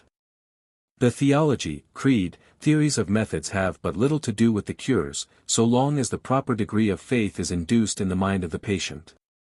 Faith in anything will work cures, providing it is sufficiently intense and active. Another branch of mental healing is seen in the modern schools of the New Thought, mental science, Christian Science, and the Emmanuel movement. The authorities generally agree upon tracing the rise of these several schools to the general interest in the subject manifested in the United States and Great Britain about the middle of the last century. Some of the authorities believe that this general interest was induced largely by the teachings of Charles Poyen, a Frenchman who came from France to New England about 1835, bringing with him the French teachings and theories regarding mesmerism and the phenomena allied thereto. Poyen's teachings attracted marked interest and attention, and he soon had a host of followers, students and imitators. Teachers of the new science sprang up on all sides. Many theories were evolved and actively supported by the adherents of the several prominent teachers. The rise of interest in phrenology and the dawning interest in spiritualism aided the spread of the new teachings regarding mesmerism, clairvoyance, psychic healing, etc., and the pages of many magazines and books published about that time show that a public taste had been created for the strange and mysterious. Dr. J. S. Grimes, a physician interested in phrenology, taught that the phenomena were due to the action of a strange atmospheric force which he called etherium. Reverend J. Bovey Dodds evolved a theory based upon the supposed existence of an electrical principle, and called his system electrobiology, by means of which he attracted to himself a large following. Dodds wrote several large books on the subject, and traveled on lecture tours in this country and Great Britain, arousing great enthusiasm and making many cures. Reverend Leroy Sunderland expounded the doctrine of pathism, in which he combined a strange mixture of mysticism and what has since been called suggestion, to which he afterward added the current teachings of spiritualism after his conversion to that philosophy. It would seem that credit should be given Sunderland for his early announcement of the principle of suggestion, for he said, when a relation is once established between an operator and his patient, corresponding changes may be induced in the nervous system of the latter by mere volition, and by suggestions addressed to either of the external senses. The decade, 1840 to 1850 witnessed a remarkable interest in psychic phenomena of all kinds, and during that time there was undoubtedly laid the foundations upon which the later structures have since been erected. Anyone reading the short stories of Poe, and other writers of that period, may readily see the state of public interest in these subjects at that time. The authorities generally agree that in Phineas Parkhurst Quimby we have the direct connecting link between the period just mentioned and the present. Quimby played quite an important role in the evolution of the modern conceptions of mental healing, or psychotherapy as it is now called. He was a poor clockmaker, of quite limited means, of good character and a strong personality. His education is said to have been limited, but he made up for his lack in this respect by his naturally keen and inquiring mind. In 1838 one of the teachers of mesmerism visited his home in Belfast, Maine, and Quimby attended the séance. He became intensely interested in what he saw, and in the theories propounded, and began to experiment on the people in his town, the result being that he soon acquired a reputation as a powerful mesmerist and a good healer. He followed along the general lines of the electrobiology theory for a time, and then evolved theories of his own. He cured himself and many others by manual treatment, and was soon kept quite busy in his healing work. Quimby, thinking deeply regarding the cures he was making, soon came to the conclusion that while his cures were genuine, his theories were wrong. He gradually evolved the idea that diseases are caused by erroneous thinking, and that his cures resulted from changing these wrong mental states for those based upon true conceptions. He held that all that is required to effect a cure is to bring about a change of thought. Following upon this new conception, he ceased mesmerizing his patients, and began to treat them by simply sitting by the side of the afflicted person, picturing him as well and whole, and impressing upon the patient's mind that he is well and whole, in truth. From this fundamental idea he gradually evolved a philosophy which has strongly influenced that of later schools. Quimby talked much regarding his great discovery, as he called it, and built great hopes upon establishing the science of health and happiness. He began to speak of the truth in his science, which he held to be identical with that taught by Christ, and by means of which Jesus performed his miraculous cures. Before he had firmly established his science, however, he died, leaving his work to be carried on by others, notably by Dr. Warren F. Evans, and Julius A. Dresser, to whom should be given the credit for launching what is now known as the New Thought movement. Mrs. Mary Baker G. Eddy, who afterward established Christian Science, was one of Quimby's patients and students, and Dresser and others have positively stated and claimed that from him she received her ideas of the philosophy which she afterward developed into the great Christian Science movement. Mrs. Eddy, and her adherents, as positively deny to Quimby any credit for having inspired Mrs. Eddy's work. We merely state the opposing sides of the controversy here, taking no sides in the matter, the discussion not concerning us in the present consideration. The success of Evans and Dresser, and of Mrs. Eddy, in their respective schools and organizations, have caused many other teachers to come to the front, until at the present time there are many schools, cults and organizations basing their cures upon the broad principles of mental healing. Mrs. Eddy, and her followers, deny having anything in common with the other schools, however, holding that the latter are concerned with mortal mind, while Christian Science alone is based upon divine mind, or truth. In spite of the conflicting claims and theories, the fact remains that thousands of persons have been healed of various diseases by the various schools, cults, and teachings. To the authorities who stand outside of and apart from these opposing organizations, it seems that all the cures are based upon the same general principle, that of the influence of mental states over physical conditions, and that religious theories or metaphysical philosophies have nothing whatever to do with the production of the cures, except in the direction of giving a strong suggestion to those accepting them. The fact that all the schools make cures, in about the same proportion, and of the same general classes of complaints, would seem to show that the theories and dogmas have nothing to do with the process of cure, and that the healing is done in spite of the theories, rather than because of them. The much advertised Emmanuel movement, now so popular in the Orthodox churches throughout the country, is recognized by all the authorities as being nothing more than suggestion applied in connection with the religious and theological principles of the churches in question, and, in truth, as applying methods more in favor by the old school of mesmerists than by the later New Thought practitioners, or by the Christian Science healers. From this movement, however, there will probably evolve a more scientific system, manifesting none of the crudities which so disfigure its present stage, at least in the hands of some of its practitioners. In the following chapter we may see that the same element of faith, belief and expectancy is manifested in all the various forms of mental healing, by whatever name, or under whatever theory, the method is applied.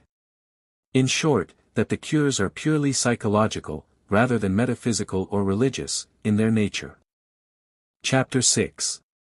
Faith Cures. Following the scientific study of the phenomena of cures of physical illness by means of the power of mental states, and the recognition of the fact that there is a common principle operative under the various guises and forms, there sprang into scientific usage the term, faith cures, which was used to designate all instances and forms of cures coming under the general classification of mental healing. Professor Goddard defines the term as follows: a term applied to the practice of curing disease by an appeal to the hope, belief, or expectation of the patient, and without the use of drugs or other material means.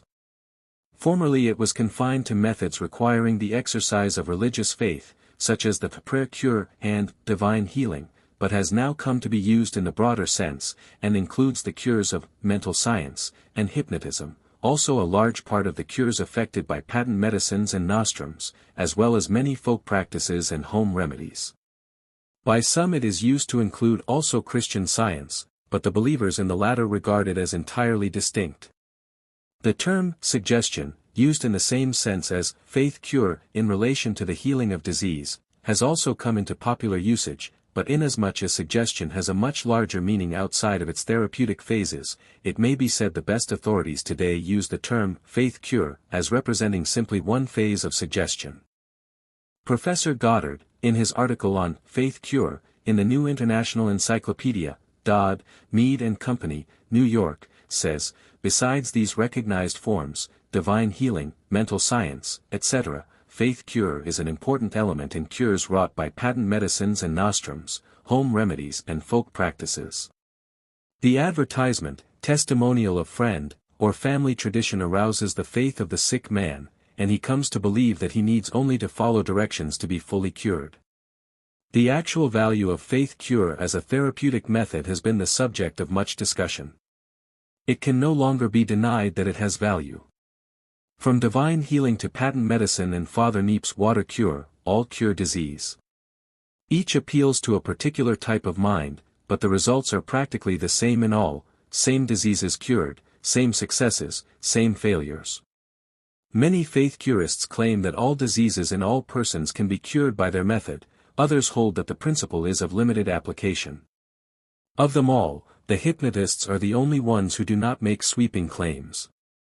After stating the tendency to exaggeration and the infrequency of impartial judgment in connection with many instances of claimed cures, the above-mentioned authority proceeds as follows: the actual cures, however, are sufficiently numerous and sufficiently striking to need an explanation.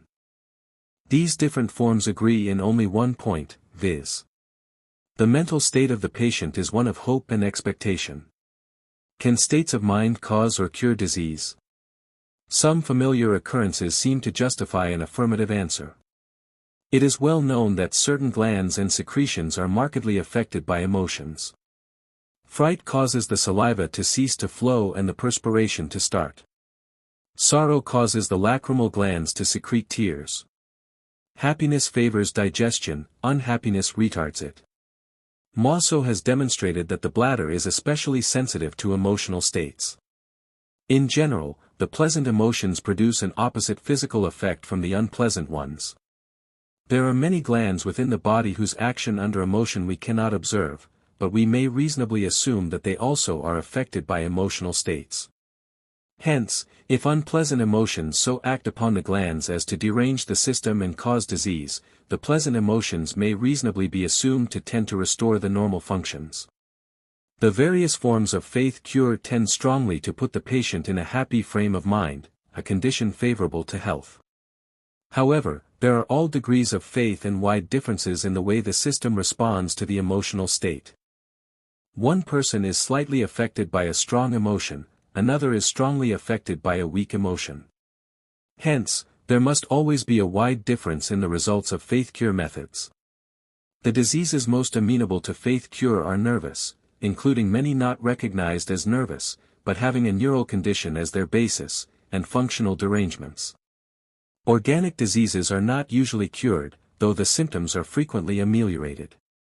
Chronic diseases due to neuromuscular habit often yield to hypnotic treatment. Professor R. P. Halleck says, were it not for this power of the imagination, the majority of quack nostrums would disappear.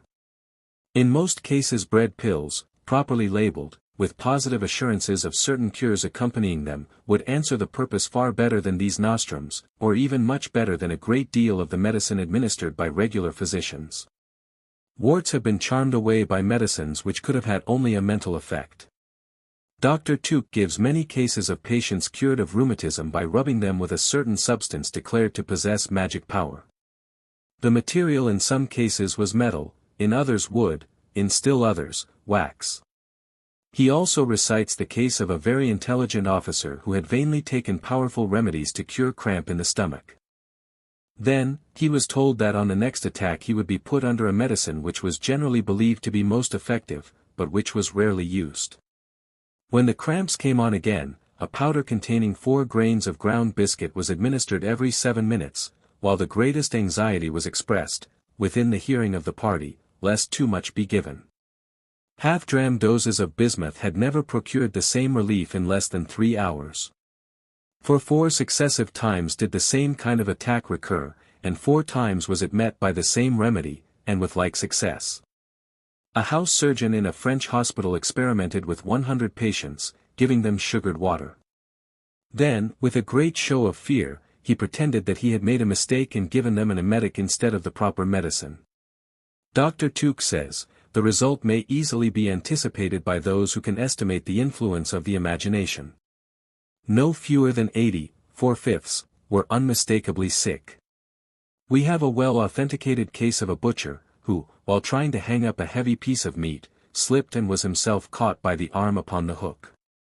When he was taken to a surgeon, the butcher said he was suffering so much that he could not endure the removal of his coat, the sleeve must be cut off. When this was done, it was found that the hook had passed through his clothing close to the skin, but had not even scratched it. A man sentenced to be bled to death was blindfolded. A harmless incision was then made in his arm and tepid water fixed so as to run down it and drop with considerable noise into a basin. The attendants frequently commented on the flow of blood and the weakening pulse. The criminal's false idea of what was taking place was as powerful in its effects as the reality, and he soon died. There is perhaps not a person living who would not at times be benefited by a bread pill, administered by someone in whom great confidence was reposed. The same authority also says, it has been known for a long time that if the attention is directed toward any bodily organ, abnormal sensations may be caused in it, and disease may be developed. The renowned Dr. John Hunter said, I am confident that I can fix my attention to any part, until I have a sensation in that part. Dr. Tuke says that these are words which ought to be inscribed in letters of gold over the entrance of a hospital for the cure of disease by psychopathy. Hunter's confident assertion is the more interesting because, drawn from his own experience, it shows that the principle is not confined in its operation to the susceptible and nervous, but operates even on men of the highest mental endowment. We have examples from the literature of the 17th century, showing how the expectation of a complaint will produce it. In 1607 an ignorant English physician told a clergyman's wife that she had sciatica, although there was, in reality, nothing the matter with her sciatic nerve. Her attention was thereby directed to it and a severe attack of sciatica was the result. When a person inexperienced in medicine reads carefully the symptoms of some disease, he is apt to begin an attentive search for those symptoms and to end by fancying he has them. Seasick persons have been relieved of their nausea by being made to bail a leaking boat from the fear that it would sink. All their attention was thereby diverted from themselves. Many can recall how children, and grown persons, too, have forgotten all about their alleged intense thirst, as soon as their attention was diverted. Some persons, after eating something which they fancy is a trifle indigestible, center their attention upon the stomach, expecting symptoms of indigestion, and are often not disappointed. A man who had good reason to fear hydrophobia, determined that he would not have it. The pain in the bitten arm became intense, and he saw that he must have something to divert his attention from the wound and his danger. He therefore went hunting, but found no game. To make amends, he summoned a more inflexible will and exerted at every step a strong mental effort against the disease. He kept on hunting until he felt better, and he mastered himself so perfectly that he probably thereby warded off an attack of hydrophobia. Accordingly, as we center our attention upon one thing or another, we largely determine our mental happiness and hence our bodily health. One person, in walking through a noble forest, may search only for spiders and venomous creatures, while another confines his attention to the singing birds in the branches above. One reason why travel is such a cure for diseases of body and mind is because so many new things thereby come in to claim the attention and divert it from its former objects.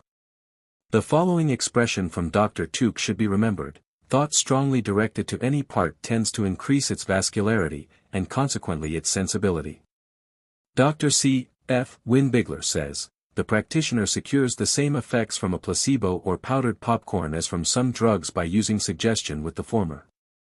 Every successful physician has used this method at one time or another, and sometimes when he was utterly puzzled as to what he should prescribe, he thus secured a marvelous result, and a cure of the patient was effected. Every believer in psychotherapeutics knows that there is a psychical as well as a physical effect from the use of drugs. The psychical value is based on the expectation of their special action, and that which is in the physician's mind may be subtly and powerfully carried over into the patient's mind. The physician's personality, attitude, and interest in the patient accomplishes vastly more than the drugs he prescribes or administers. If he is cheerful and hopeful, he gives potency to their action; if he is gloomy, pessimistic, and hopeless, he nullifies their effects. The cure of the patient is effected through the subconscious mind, and the attitude and bearings of the physician, attendants, the surroundings, and the medicines employed, become powerful suggestions. Professor Elmer Gates says, the system makes an effort to eliminate the metabolic products of tissue waste, and it is therefore not surprising that during acute grief tears are copiously excreted, that during sudden fear the bowels and the kidneys are caused to act, that during prolonged fear, the body is covered with a cold perspiration, and, that during anger, the mouth tastes bitter, due largely to the increased elimination of sulfocyanates. The perspiration during fear is chemically different, and even smells different from that which exudes during a happy mood. Now, if it can be shown in many ways that the elimination of waste products is retarded by sad and painful emotions, nay, worse than that, these depressing emotions directly augment the amount of these poisons. Conversely, the pleasurable and happy emotions, during the time they are active, inhibit the poisonous effects of the depressing moods, and cause the bodily cells to create and store up vital energy and nutritive tissue products. In an issue of The American Practitioner and News, is reported a discussion before the Lexington, Kentucky Medical and Surgical Society, in which a member, Dr. Guest, related the following experience: I have a brother-in-law who suffers every summer with hay fever. He has a relative who believes in Christian Science. She told him that she felt positive that she could direct him to a woman, a Christian Scientist, who would cure him. He at first objected, because he hated to go to a woman physician. He arranged, however, to communicate with her daily by letter. When his hay fever broke out, he suffered with it all that day and night, and the next morning wrote her a note telling her to put him on treatment immediately. When he returned that night he was improved and slept better. He wrote a second note the next morning and was much encouraged. The third day he repeated his letter writing and stated that the symptoms had almost ceased. And he was guying me about being cured by Christian Science when regular physicians could do nothing for him. The night of the third day, when he came home to supper, he found a note from the Christian Scientist, stating that she has been in the country and would put him under treatment the next day. Realizing that all his treatment had been only in his imagination, the symptoms reappeared with the same intensity as before. Dr. A. J. Parks of New York says, the absolute and complete control that the sympathetic nervous system exercises over the physical organization is so perfectly clear and well known to every observer that the recital of the phenomena in the vast and countless series of manifestations is unnecessary. We are all aware of the fact that digestion is promptly arrested upon the receipt of bad news. The appetite at once disappears. It ceases, and the whole system feels the effect of the depressing impulse, the mental and spiritual wave which lowers the vital thermometer. Fear not only suspends the digestive function but arrests the formation of the secretions upon which digestion depends. A sudden fright frequently paralyzes the heart beyond recovery, whereas a pleasant and pleasing message soothes and gently excites the whole granular system, increases the secretions, aids digestion and sends a thrill of joy to the sensorium, which diffuses the glad tidings to every nerve fibril in the complex organization. Dr. T. Borton, in an address before the Indiana State Medical Society, said, "The subject which I desire to present to you today has to do with the influence of the mind over the functions of the body. Its silent, unobserved force results in producing pathological conditions, and those, by reflex action, excite morbid sensibilities of the mind and thus derange the nerve centers, resulting in a changed condition or overexcitability of the nerve energies, which becomes a secondary diseased condition in the form of different types of neurasthenia. I have been interested in this subject for many years, and in my practice have had extended opportunities for making observations as to the potency of the mental and suggestive pathology bearing on this subject. I would especially refer to the healing of the body through these mental forces, changing healthy, normal conditions into unhealthy or diseased conditions and vice versa. These changes are not miraculous, but proceed from natural causes in the operation of the mind, as a therapeutic agency, operating through the functions of the body, sometimes as a tonic or stimulant, warding off diseases under the most exposed conditions, defending and holding the system in a state of health, while those void of these mental assurances become victims to the ravages of disease through contagion or infection. This protective mental force of the mind has been demonstrated many times in hospitals and other places where contagious diseases were prevailing. The mental force possesses a protective power when rightly exercised beyond what is usually conceded, not only in the way of defense, but also in correcting disease when in existence. I believe these to be much greater than has been generally admitted or understood.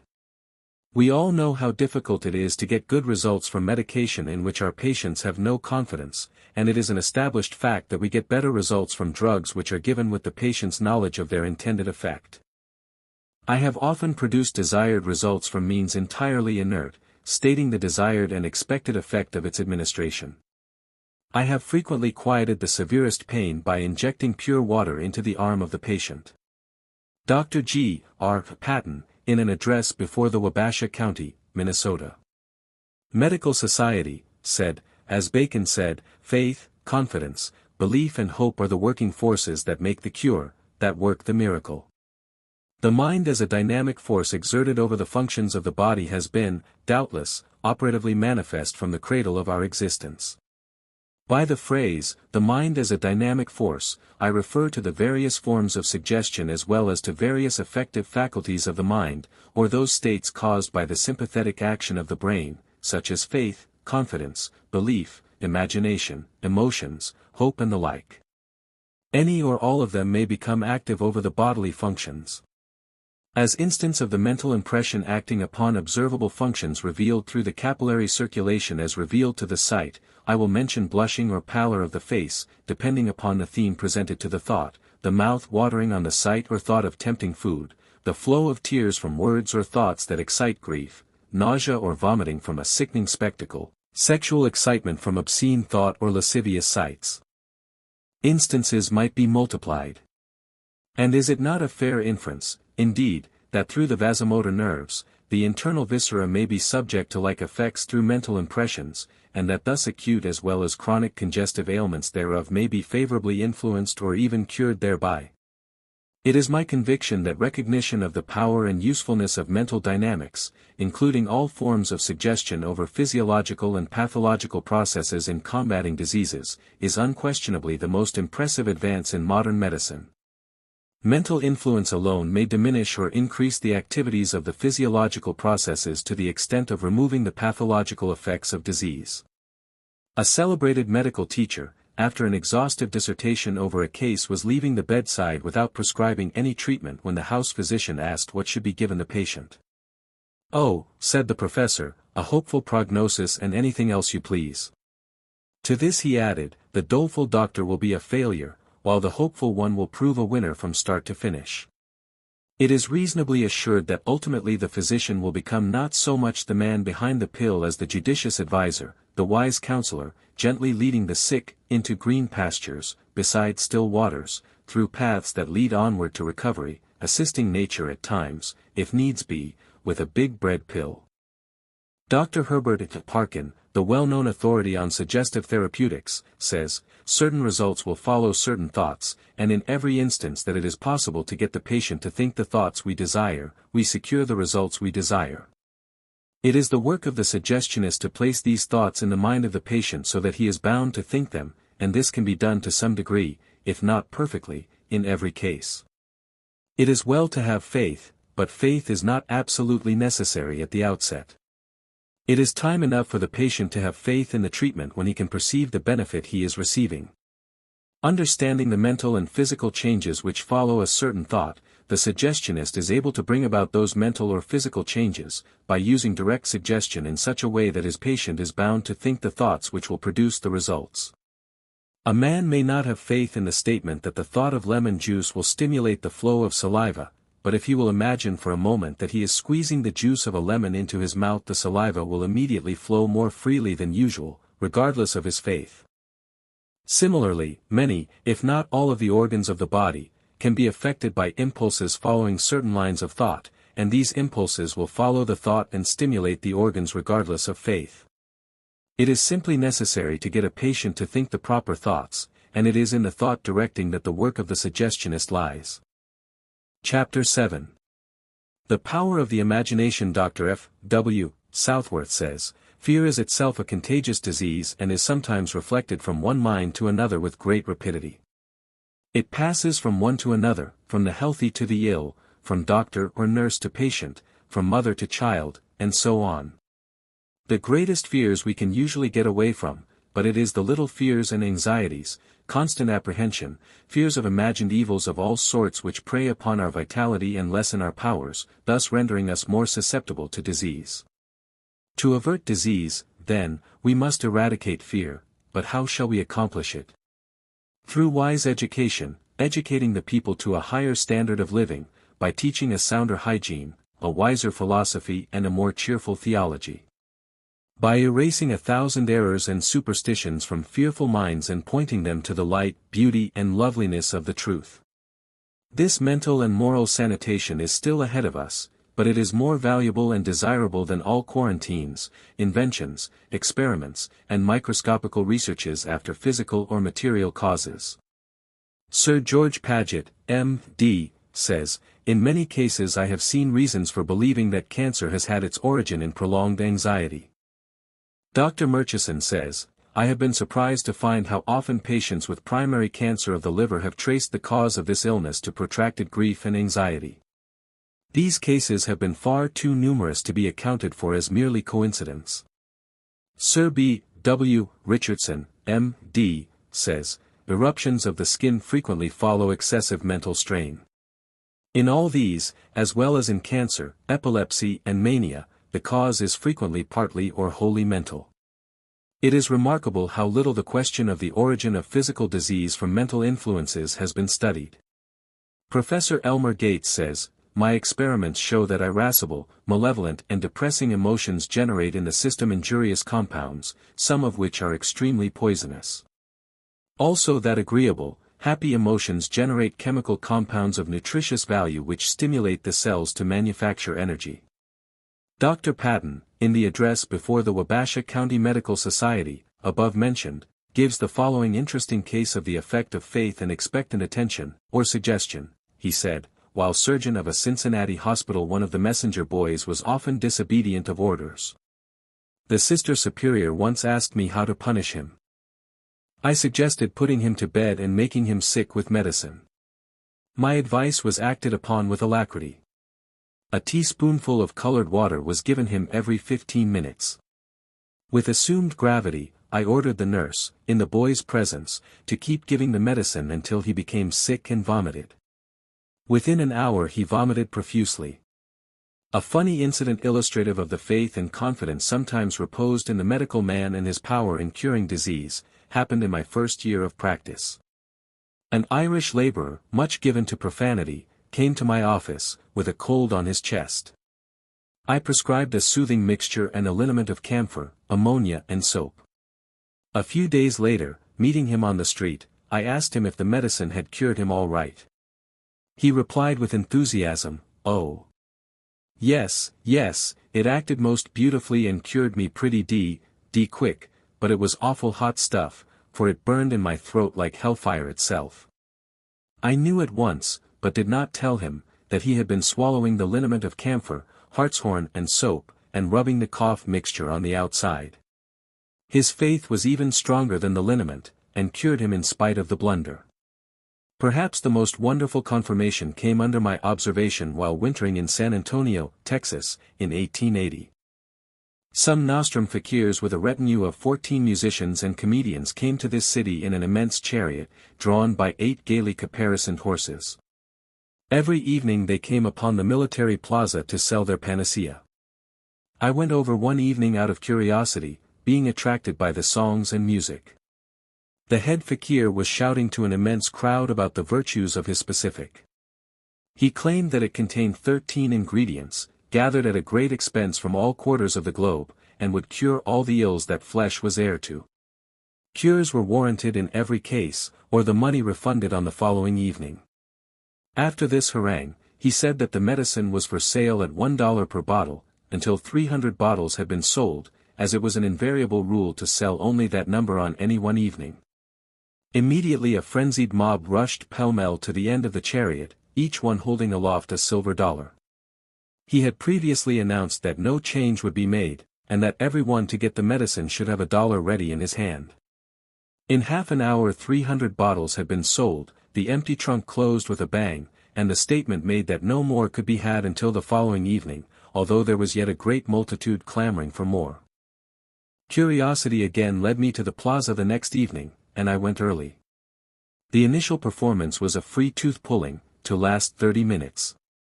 He said he was the kingpin of the tooth pullers, and I believe he was. The rapidity of his work was a marvel. He snatched from various jaws about 250 teeth, including the good ones, within the limit, throwing them from his forceps right and left among his audience. Those operated upon were wrought to such a frenzy of excitement and wonder that each one, without an exception, declared that no pain whatever had been experienced.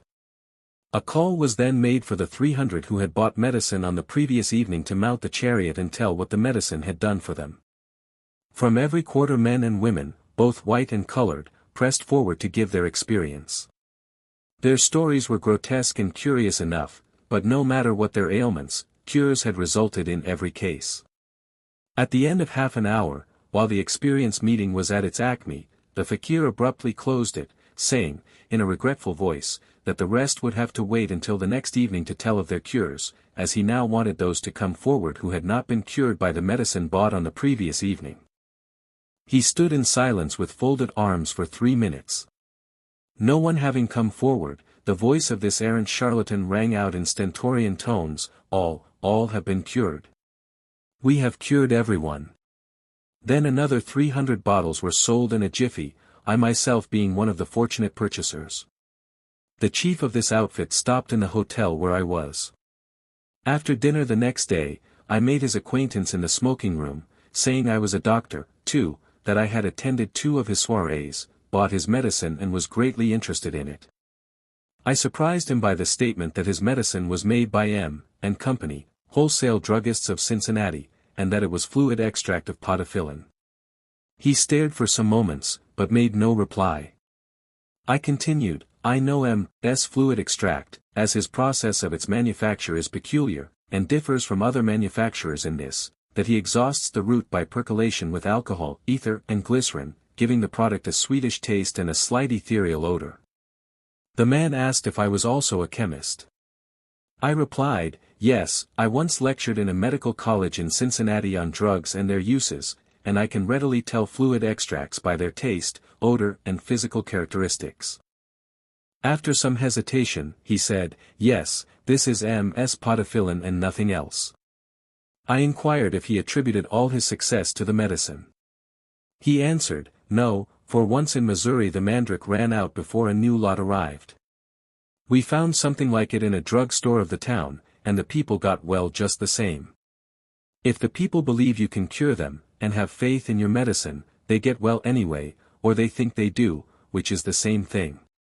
The fakirs remained 1 week, sold 2,100 bottles, and presumably cured 2,100 people, as no one came forward to reclaim his dollar for the medicine, which was contained in a 2-dram vial of 120 drops. A dose was 1 drop after each meal in 1 spoonful of water. When I was in California recently, a friend mentioned that an intelligent relative of his was being treated by a celebrated Chinese doctor. The relative claimed that Chinese physicians were better than our own, that they had devoted 5,000 years to medicine and had thus become so learned and skillful that they could tell all diseases without asking a single question, simply by feeling the pulse. Out of curiosity I visited this physician, ostensibly as a patient. Without so declaring myself, he knew intuitively that I came to consult him. Without asking any questions he placed his finger upon my right wrist, communed with himself for a few moments, and then gravely informed me that I had 37 diseases, some in the blood, some in the brain, some in the kidneys, some in the liver, and many others in the heart and lungs. He said it would take 16 different herbs to cure me. He volunteered the statement that he could detect 6,000 diseases by the pulse alone, and that he used 400 herbs in the treatment of the various diseases. Upon his request, I examined his portfolio containing 350 testimonials of marvelous cures, wrought upon American residents of California during his 17 years' practice on the coast. Many of them were from parties of intelligence and eminence, and were so extraordinary that nothing short of their being attested by numerous witnesses of unimpeachable veracity, could satisfy one of their truth. Now, permit me to say that I have no pulse in the right wrist, the pulse being congenitally absent, but through it he made the pretense of locating so many diseases. This doubtless is the form and character of medical practice in China among the native Chinamen, and probably has been for many centuries among a population of 400 million. Is not the logic from the above facts irresistible, that in China the native physician cannot tell one disease from another, and that all his work is simply nonsense and guesswork? There can be no escape from this conclusion. It follows as lucidly as a demonstrated problem in Euclid, that any benefit that may ever accrue from their treatment is wholly due to the dynamic force of the brain upon the functions of the body. The following, from a Philadelphia journal, gives a striking illustration of the fact that the imagination is a real factor in many cases of physical ailment. The fact that the throes of the imagination under great nervous excitement often produce a corresponding physical frenzy was illustrated recently in the case of a man who had gone to sleep with his artificial teeth in his mouth. Waking suddenly with a choking sensation, he found his teeth had disappeared. He looked in the glass of water where they were usually deposited, did not see them and realized they must be far down his throat. Choking and struggling, he hammered on the door of a friend sleeping in the house, seeing his critical condition, vainly tried to draw the teeth out of the sufferer's throat. He could feel the teeth, but had not the strength to extract them. He ran for a blacksmith who lived a few doors away, but the blacksmith's hand was too big to put into the man's mouth. A doctor had been sent for, but he was so long in coming that the victim of the accident seemed likely to die of suffocation before the physician arrived. A little girl of 10 years was brought under the impression that her small hand might reach the obstacle and withdraw it, but she got frightened and began to cry. The sufferer became black in the face, his throat swelled out, and his friends expected every moment to be his last, when finally the doctor arrived. He heard the history of the case, saw that the teeth were not in the man's jaws nor in their nightly receptacle, felt the throat and cast his eyes seriously upon the floor. There, on the floor, he saw the whole set of teeth. He adjusted them to the jaws of the patient, told him to breathe freely, and every symptom of suffocation disappeared. The following from an Eastern journal illustrates another phase of the subject. Salpêtrière, the hospital for nervous diseases, made famous by the investigations of Dr. Charcot, has an interesting case of religious mania. The patient, who is a woman of about 40 years of age, entertains the belief that she is crucified, and this delusion has caused a contraction of the muscles of the feet of such a nature that she can walk only on tiptoe. The patient, moreover, is subject occasionally to the still more extraordinary manifestation, that of stigmata. Instances of stigmata are tolerably frequent in the lives of the saints of alleged supernatural marks on the body in imitation of the wounds of Christ. These stigmata have been observed beyond all question on the woman at the Salpêtrière. Their appearance on the body coincides with the return of the most solemn religious anniversaries. These stigmata are so visible that it has been possible to photograph them. The doctors of the Salpêtrière, in order to assure themselves that these manifestations were not the result of trickery, contrived a sort of shade having a glass front and metal sides, and capable of being hermetically attached to the body by means of India rubber fixings. These shades were placed in position a considerable time before the dates at which the stigmata are wont to appear. When they were affixed there were no marks whatever on the patient's body, but at the expected period the stigmata were visible as usual through the glass. In a southern journal there is reported an interesting case, in which a New Orleans physician tells the following story. A nervous man recently called on me and asked, in what part of the abdomen are the premonitory pains of appendicitis felt? On the left side, exactly here, I replied, indicating a spot a little above the point of the hip bone. He went out, and next afternoon I was summoned in hot haste to the St. Charles Hotel. I found the planter writhing on his bed, his forehead beaded with sweat, and his whole appearance indicating intense suffering. "I have an attack of appendicitis," he groaned, "and I'm a dead man. I'll never survive an operation." "Where do you feel the pain?" I asked. "Oh, right here," he replied, putting his finger on the spot I had located at the office. "I feel as if somebody had a knife in me turning it around." "Well, then, it isn't appendicitis, at any rate," I said cheerfully, "because it is the wrong side." "The wrong side," he exclaimed, glaring at me indignantly. "Why, you told me yourself it was on the left side." "Then I must have been abstracted," I replied calmly. "I should have said the right side." I prescribed something that wouldn't hurt him, and learned afterward that he ate his dinner in the dining room the same evening. Oh.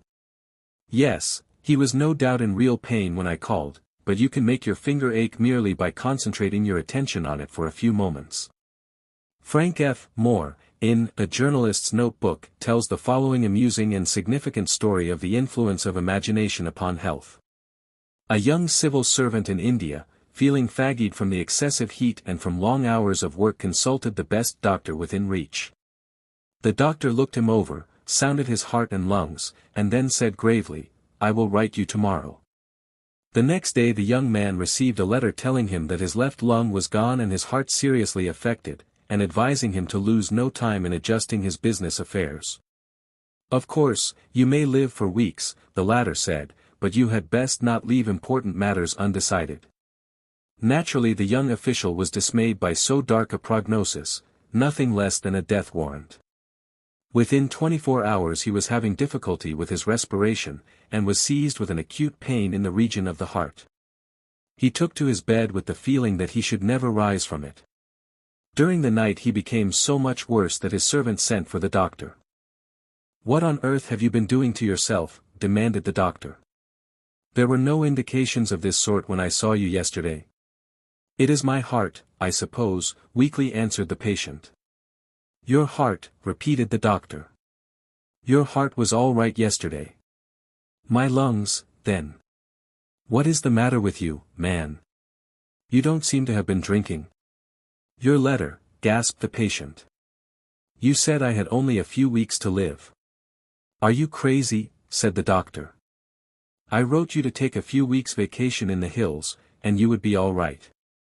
For reply the patient drew the letter from under the bedclothes and gave it to the doctor. "Heavens!" cried that gentleman as he glanced at it. "This was meant for another man. My assistant has mixed up the letters." The young man at once sat up in bed and made a rapid recovery. And what of the patient for whom the direful prognosis was intended?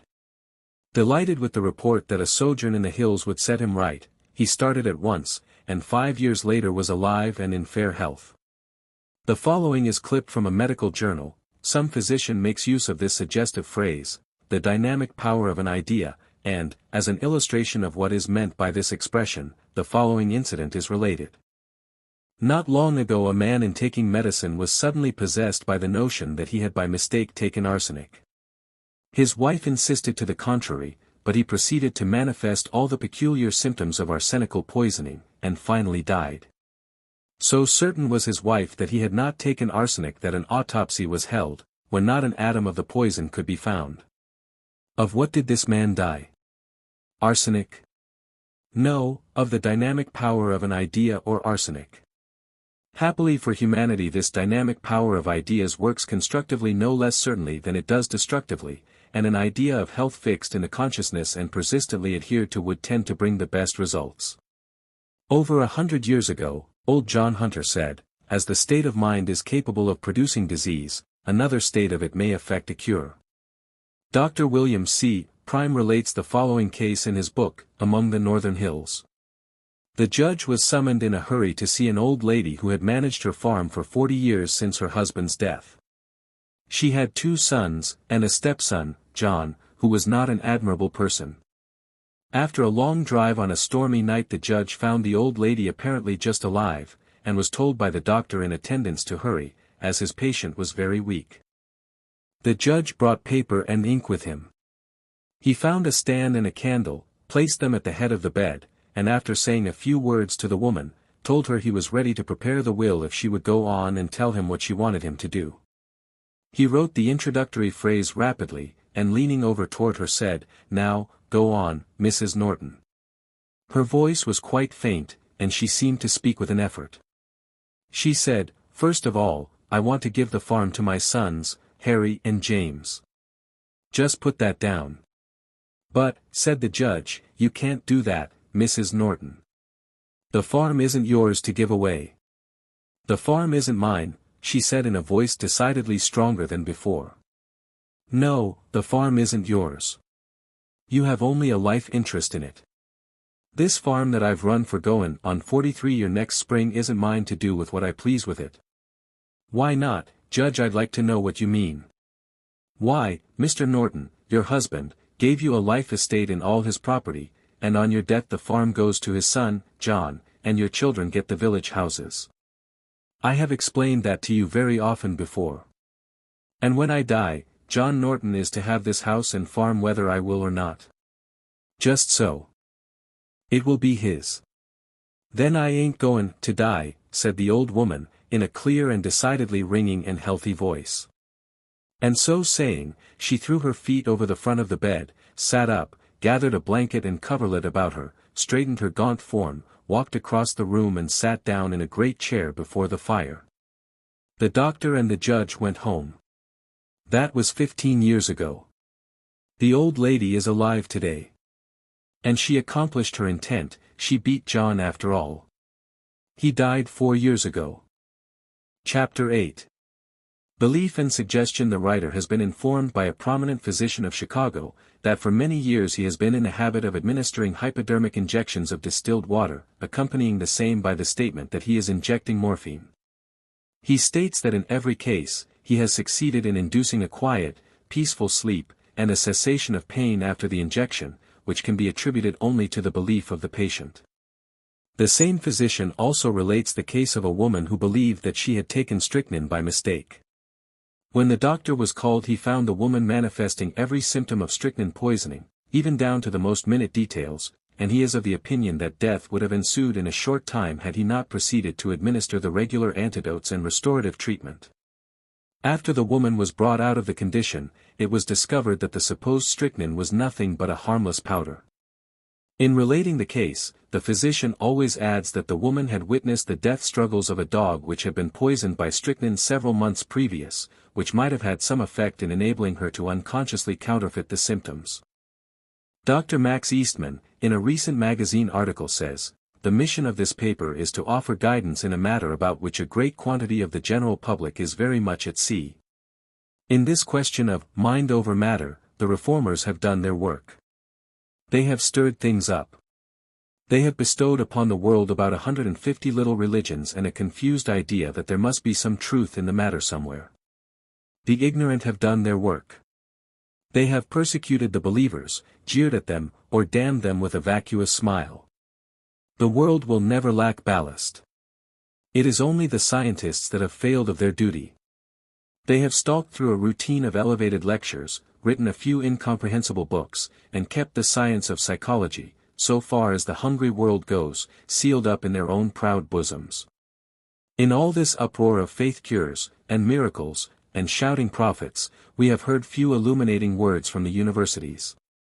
The consequence is that we are without a helm, and the reform blows now one way and now another. The law of suggestion, which is one of the great discoveries of modern science, was first formulated by Dr. Liebald at Paris, in a book published in 1866. Since his day the number of physicians who practice suggestive therapeutics has steadily increased, until today no thorough clinical hospital is without a professional suggestionist. The practice does not involve any metaphysical theories, the passage of any hidden force from one brain to another, any planes of existence, or any religious upset, or any poetic physiology, or the swallowing of any occult doctrines whatever. It is one of the simplest and coolest of scientific theories. It is a question of the relation between the brain and the bodily organs. It seems never to have been clearly stated that healing disease by suggestion depends not in the least degree upon any theory of the relation of mind and matter. The attempt to fix an idea in the mind without reason is suggestion. It is accomplished usually in medical practice by asking the patient to lie down and relax his body and his mind and then vigorously stating to him the desired idea. It may be accomplished in a number of ways. The patient may be told that the operator is a wizard and is about to transfer an idea from his own mind to that of the patient. If the patient believes him, he will very likely accept the idea. It may be accomplished by gestures or incantations which the patient regards with superstitious awe, provided it is explained beforehand what these gestures are meant to produce. It may be accomplished by telling the patient he has no body, and sitting with him for a while in spiritual silence, provided he knows what to expect. All these methods, if one believes in them, are good, and they prove by their success the law of suggestion. But the method that is based on a sure truth is the method of the scientist. He reasons with his patient, he stirs in him what moral or religious enthusiasm he can, and to these means he adds tactfully the subtle suggestive powers of his own presence and eloquence. This force, together with the power which is revealed in a man of correcting his own mental habits, is the greatest practical discovery of modern psychology. Suggestive therapeutics is the use of suggestion to fix in the mind ideas of healthy mental habits. Our question is, can the physical conditions of the brain affect the physical condition of the stomach? We know that the brain-building condition which accompanies the idea of raising our hand can affect the condition of the muscles of our arm, and we call that a voluntary function. Now the question is whether the brain condition which accompanies the idea of enlivening our stomach can have an effect upon that involuntary function. Experiments with suggestion have proved that in some cases it can, if it continues long enough. Persons of a very suggestible nature, can, for instance, by concentrating their mind upon a certain part of the body, increase the flow of blood to that part, although the regulation of blood flow is supposed to be entirely involuntary. The action of the heart, also the movements of the digestive organs particularly, and of the organs of elimination, are almost directly affected in suggestible persons by that change in their brains which accompanies certain ideas. Science has established then, that suggestion can affect to some extent, the so-called involuntary functions of the body, but the extent or limitation of these effects is by no means determined. It could not be determined scientifically without years of diligent experiment and tabulation. Any dogmatic statement upon one side or the other of that question, is therefore premature and against the spirit of science. Dr. Leith, in his Edinburgh lectures in 1896, said, "I am inclined to doubt whether the benefits of Nauheim, a treatment for the heart, is not after all to be explained largely, if not entirely, by the influence of the mental factor." Tuke says that, John Hunter says he was subject to spasm of his vital parts when anxious about an event, as, for instance, whether his bees would swarm or not, whether the large cat he was anxious to kill would get away before he could get the gun. After death it was found that he had some heart disease. Lord Eglinton told John Hunter how, when two soldiers were condemned to be shot, it was arranged the one who threw the number with the dice should be reprieved, the one who proved successful generally fainted, while the one to be shot remained calm. Dr. Schofield says, during the rush of consumptives to Berlin for inoculation by Dr. Koch's tuberculin, a special set of symptoms were observed to follow the injection and were taken as being diagnostic of the existence of tuberculosis, among others, a rise of temperature after so many hours. These phenomena were eagerly looked for by the patients, and occurred accurately in several who were injected with pure water. The formation of blisters full of serum from the application of plain stamp and other paper to various parts of the bodies of patients in the hypnotic state, is well attested and undoubtedly true. Dr. Krafft-Ebing has produced a rise from 37 degrees centigrade to 38.5 degrees centigrade in patients by fixing their minds by suggestion. In the same way Binet lowered the temperature 10 degrees centigrade. The latter authority says, how can it be, when one merely says to the patient, your hand will become cold, and the vasomotor system answers by constricting the artery?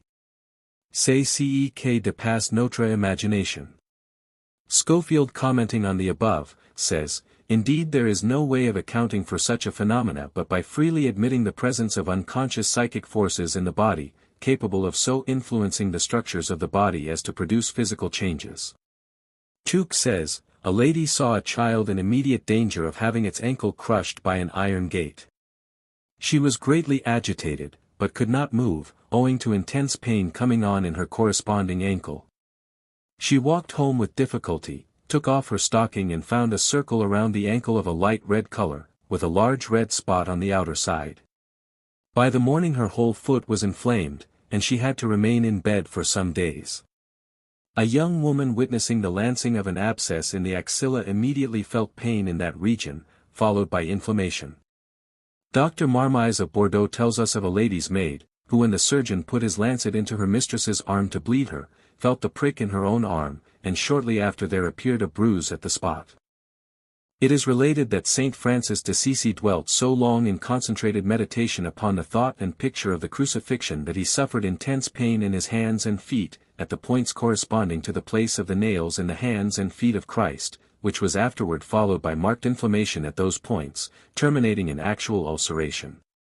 The phenomena of the stigmata in the cases of religious enthusiasts and fanatics has been mentioned elsewhere in this book. Professor Barrett says of the phenomenon, it is not so well known, but it is nevertheless the fact, that utterly startling physiological changes can be produced in a hypnotized subject merely by conscious or unconscious mental suggestion. Thus a red scar or a painful burn, or even a figure of a definite shape, such as a cross or an initial, can be caused to appear on the body of the entranced subject solely through suggesting the idea. By creating some local disturbance of the blood vessel in the skin, the unconscious self has done what would be impossible for the conscious to perform. And so in the well-attested cases of stigmata, where a close resemblance to the wounds of the body of the crucified Savior appears on the body of the ecstatic. This is a case of unconscious self-suggestion, arising from the intent and adoring gaze of the ecstatic upon the bleeding figure on the crucifix. Dr. Schofield says, the breath is altered by the emotions. The short quiet breath of joy contrasts with the long sigh of relief after breathless suspense. Joy gives eupnea or easy breathing, grief or rather fear tends to dyspnea or difficult breathing. Sobbing goes with grief, laughter with joy, and one often merges into the other. Yawning is produced by pure idea or by seeing it, as well as by fatigue. Dr. Morton Prince says a lady he knew always had violent catarrh in the nose, hay fever, if a rose was in the room. He gave her an artificial one and the usual symptoms followed. How many cases of hay fever have a somewhat similar origin in the unconscious mind? The hair may be turned gray and white by emotion in a few hours or sooner. With regard to the stomach and digestion, apart from actual disease, we may notice one or two instances of unconscious mind action. A man who was very seasick lost a valuable set of artificial teeth overboard, and was instantly cured. If the thoughts are strongly directed to the intestinal canal, as by bread pills, it will produce strong peristaltic action. Vomiting occurs from mental causes, apart from organic brain disease. Bad news will produce nausea, emotion also, or seeing another person vomit, or certain smells or ideas, or thoughts about a sea voyage, etc., or the thought that an emetic has been taken. The thought of an acid fruit will fill the mouth with water.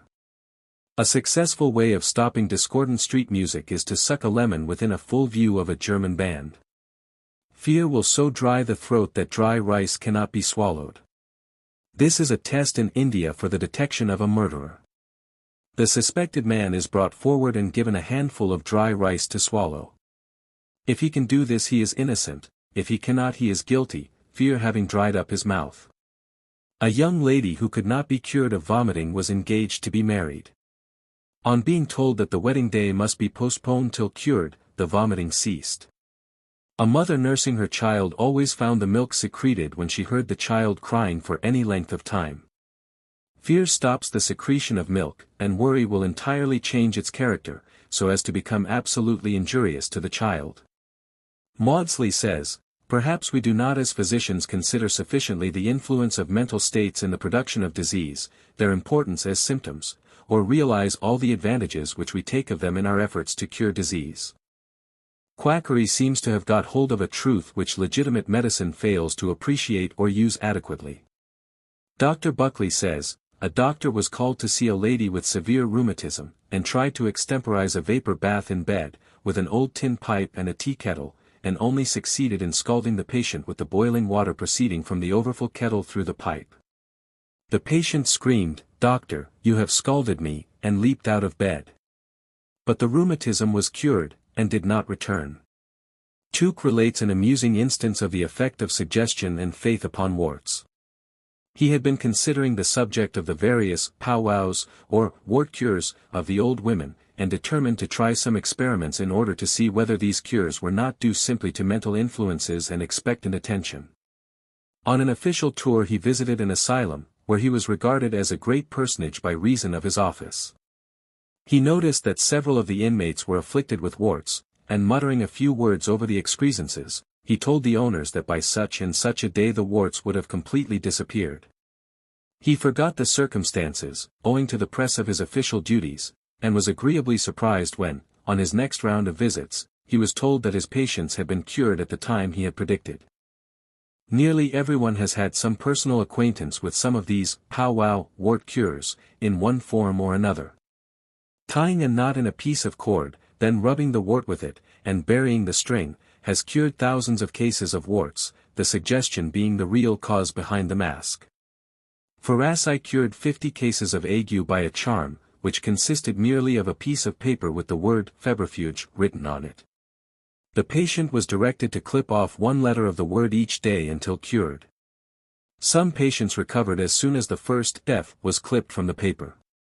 The writer hereof knows personally of a number of people having been cured of fever and ague by means of a written charm, which an old man in Philadelphia sold them at $1 a copy.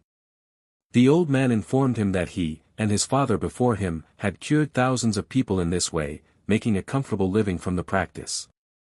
Dr. Gerbe, of Paris, cured 401 out of 629 cases of toothache by masked suggestion administered in the form of causing the patients to crush a small insect between their fingers, after having strongly impressed upon them the fact that this was an infallible cure. Dr. Schofield reports the following interesting cases of cures by autosuggestion and faith. A surgeon took into a hospital ward some time ago, a little boy who had kept his bed for 5 years, having hurt his spine in a fall. He had been all the time totally paralyzed in the legs, and could not feel when they were touched or pinched, nor could he move them in the least degree. After careful examination, the doctor explained minutely to the boy the awful nature of the electric battery, and told him to prepare for its application the next day. At the same time he showed him a sixpence, and sympathizing with his state, told him that the sixpence should be his if, notwithstanding, he should have improved enough the next day to walk leaning on and pushing a chair, which would also save the need of the battery. In 2 weeks the boy was running races in the park, and his cure was reported in the Lancet. A young lady who had taken ether 3.5 years before, on the inhaler being held 3 inches away from the face, and retaining a faint odor of ether, went right off, and becoming unconscious without any ether being used or the inhaler touching her face.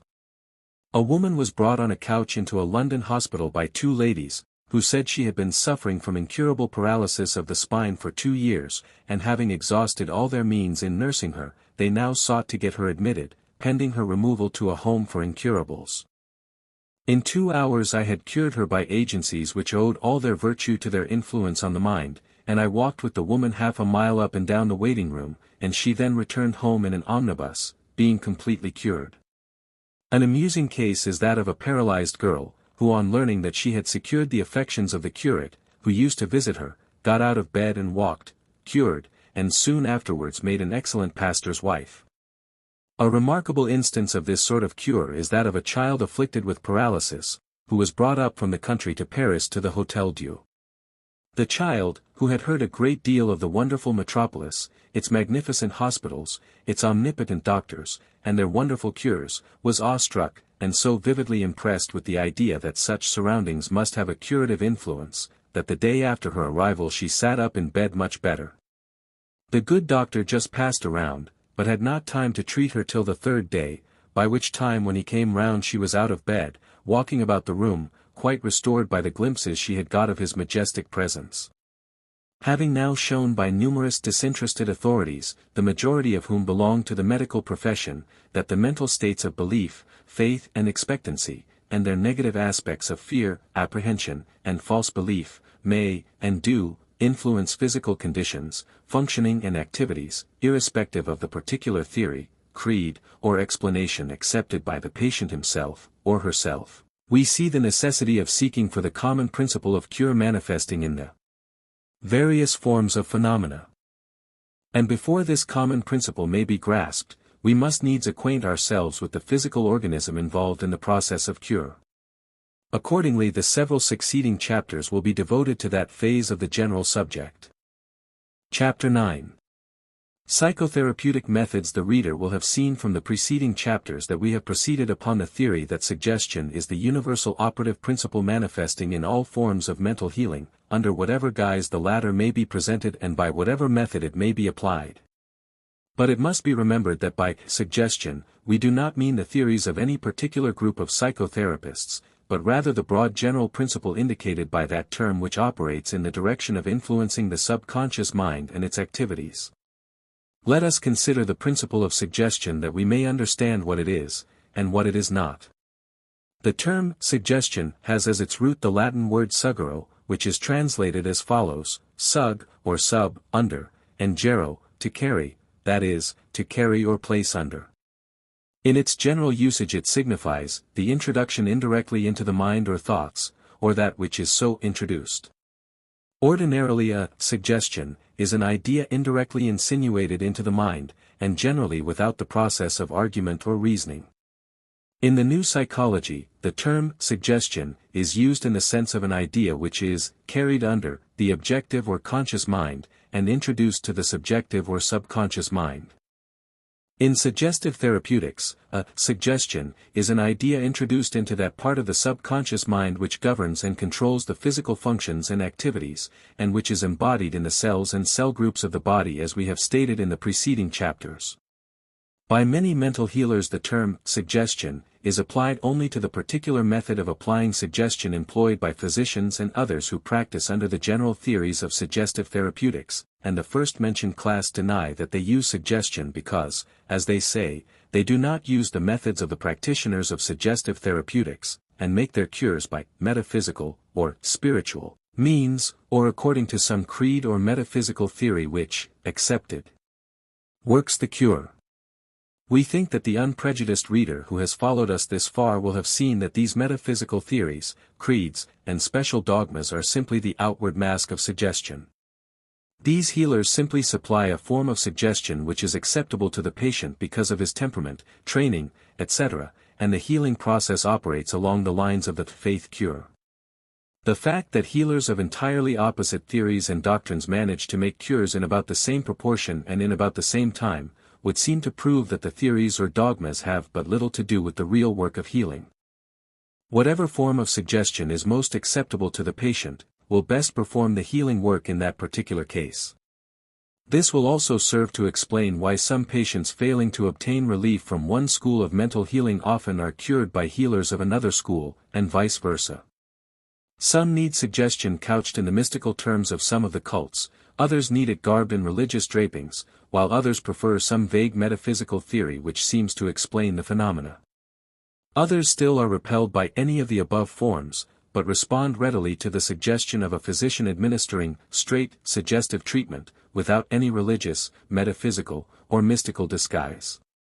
In all of these cases the real healing work is done by the subconscious mind of the patient himself, the various forms of suggestion serving merely to awaken and rouse into activity the latent forces of nature.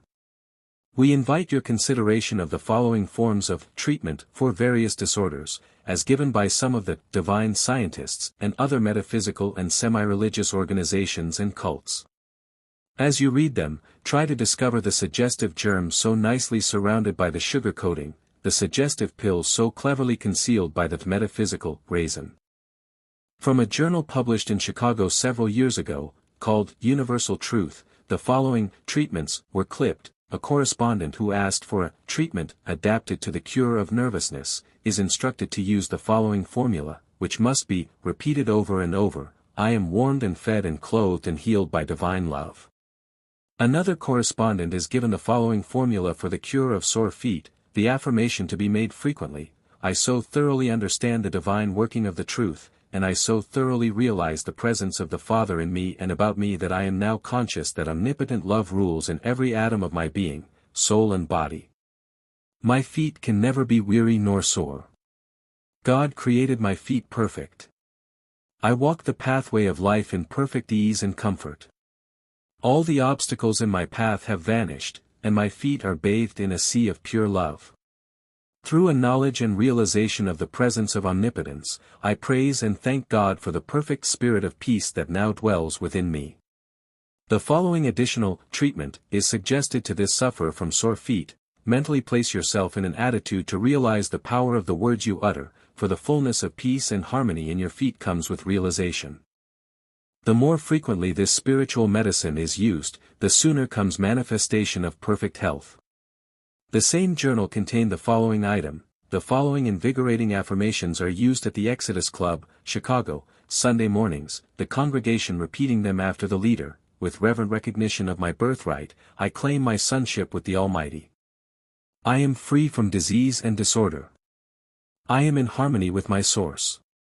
The infinite health is made manifest in me.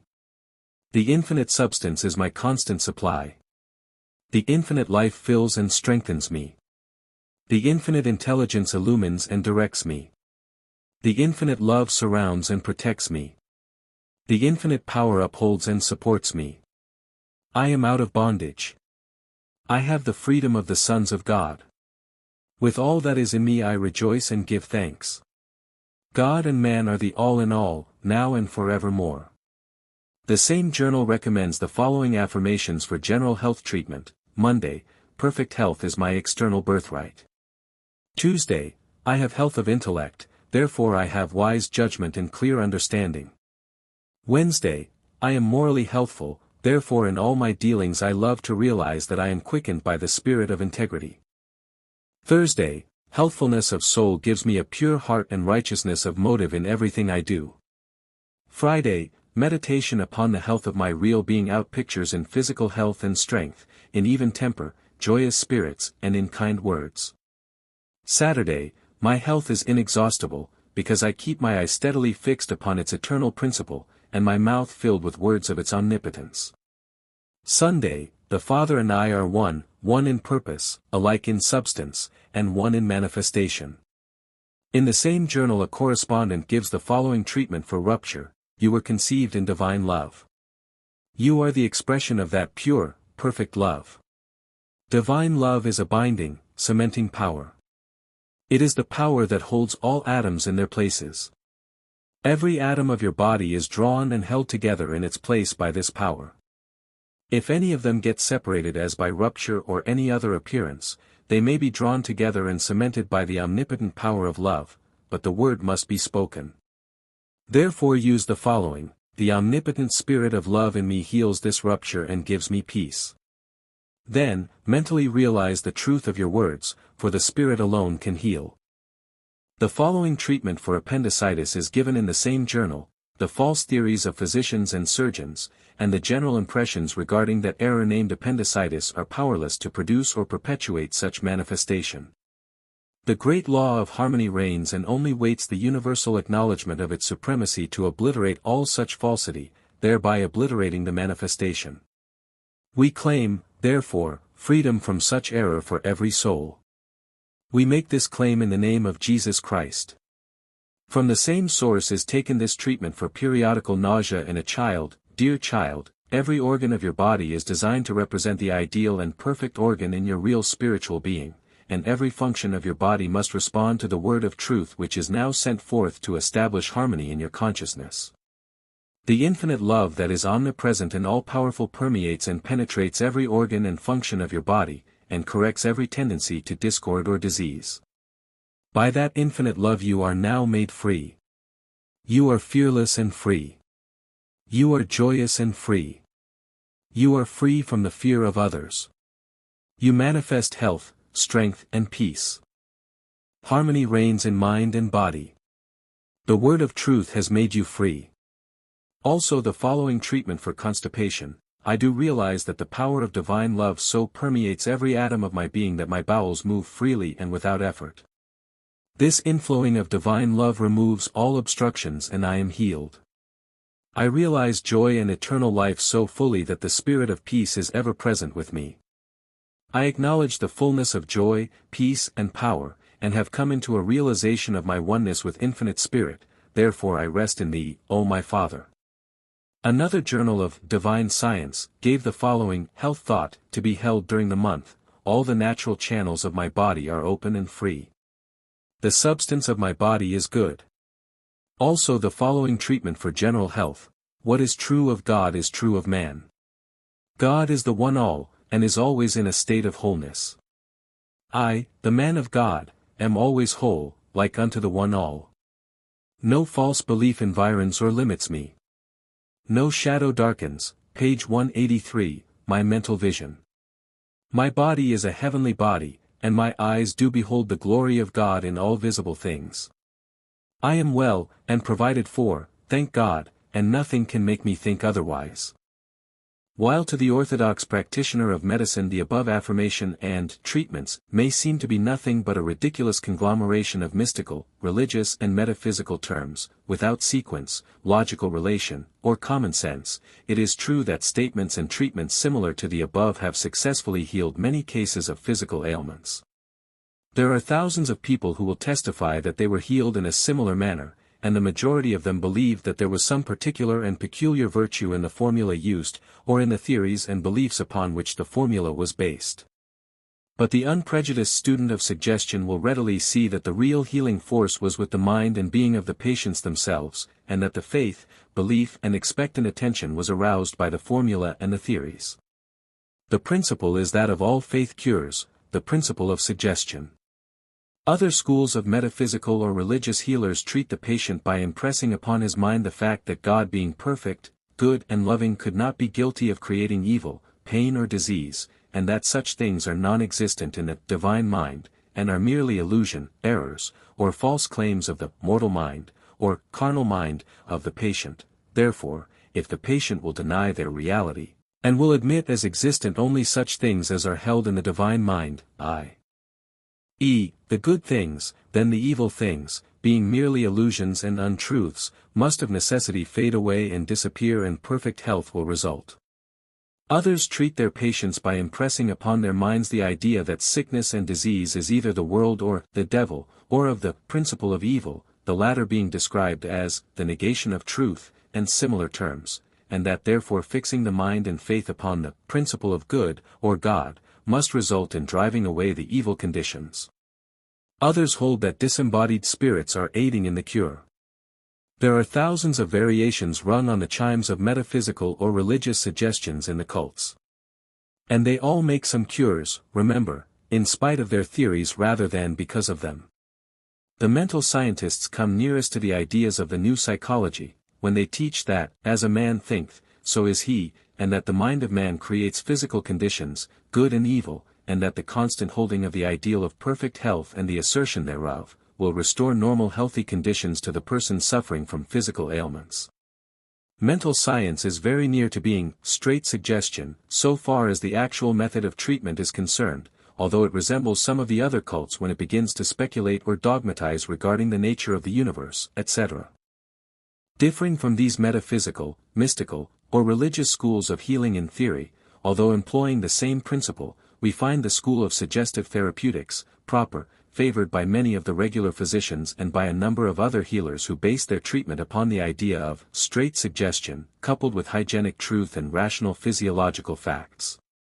Perhaps a better idea of the theories and ideas of this school may be obtained by referring to the actual treatments given by some of their leading practitioners. Herbert A. Parkin, M.D., an eminent practitioner of suggestive therapeutics, gives the following instruction to his pupils. Students often ask for information as to what they should say to a patient when thorough relaxation is realized. As no two cases are exactly alike, it follows that the suggestions given must necessarily fit the case, and be given with a view to bring about the mental and physical condition desired. For instance, in treating a patient who is afflicted with insomnia, suggestions of sleep should be persistently given, and in cases of malnutrition suggestions of hunger should be made to stimulate the appetite for food. The operator should bear in mind that the reiteration of the suggestion that will change the condition existing, to that desired, is always the right one, and his own intelligence will be the best guarantee as to what the suggestion should be. Always arouse the expectant attention of a patient. So logical a line of argument can be made that each patient will have a reason for expecting certain conditions to be brought about. With the patient's attention on the desired results, they generally come to pass. It is better not to give negative suggestions, such as, you will not, or cannot do this, that or the other thing, etc. Pointing out what is not desirable does not suffice. In place of such suggestions, tell what you really wish your patients to do. For example, if a man should mount his bicycle incorrectly, he would profit nothing if we should merely tell him that the way he mounted was not the proper one. How much easier it would be for all concerned if the proper manner of mounting should be shown at once. Just so it is with therapeutic suggestions, keep suggesting the conditions of mind or body you wish to bring about. The following treatment given as an example by F. W. Southworth, M.D., in his little book on True Metaphysical Science, and its practical application through the law of suggestion, furnishes an excellent illustration of the form of suggestive treatment favored by this particular school. The patient is addressed as follows: as thoughts are not only things, but forces and act upon our mental and physical life for good or ill, we must be careful to always keep ourselves in that condition of thought which builds up and strengthens, to constantly think thoughts of health, of happiness, of good, to be cheerful, hopeful, confident and fearless. Repeat 5 or 6 times. In order to sustain this condition of positive thinking, it requires the development of the will power. The will is the motive power and the controlling force in all aspects of our life, but we develop it especially for the concentration and control of thought. This is the higher self, the infinite will. Exercise it with vigor and earnest persistency, and learn to rely upon it. Assert its power as you assert the power of the muscles in exercise, and it will manifest itself, and the thought will be positive, the secretions of the body will be normal, and the circulation of the blood in the head will be kept at that proper equilibrium which ensures the constant nutrition of the cells of the brain and their constant vigor and strength of control of all the organs and tissues of the body, and this vast and intricate machinery of the body will work harmoniously for the production of nutrition through elaboration of the food elements. As our body is constantly changing and wasting, we must rebuild and restore it constantly, and we do so from the air we breathe, the water we drink, and the food we eat. The most important of these is the air you breathe, as it is not only a food in itself to the tissues, but it vitalizes the food you eat and the water you drink. Give it that quality of your thought and breathe it as you have been directed at least 6 times per day for a period of from 5 to 10 minutes each time. Recognize it as both a food and an eliminator of poisons, as it is, and breathe, breathe, breathe, by nature's method, and the lungs will distribute the oxygen to the blood, and the blood being the common carrier of the body will take it to all parts of the body, and on its return will gather up all the waste and poisonous matters and will bring them to the lungs, where, meeting the fresh oxygen, they will be burned up and exhaled as carbonic acid gas, leaving the body pure and clean. The water you drink, in the proportion of 3 1/2 pints each day, is necessary in all adult bodies to ensure perfect secretion and excretion.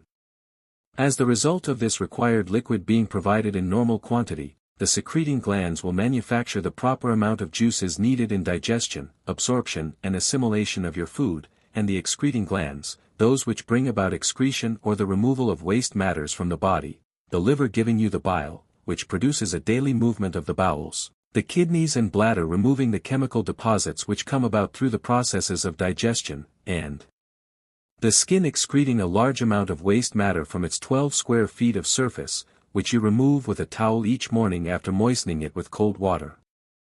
By following these laws of nature you will have a good appetite and digestion, a daily movement of the bowels, refreshing sleep, and, as your nutrition is restored from day to day, a feeling of satisfaction and happiness will be the result.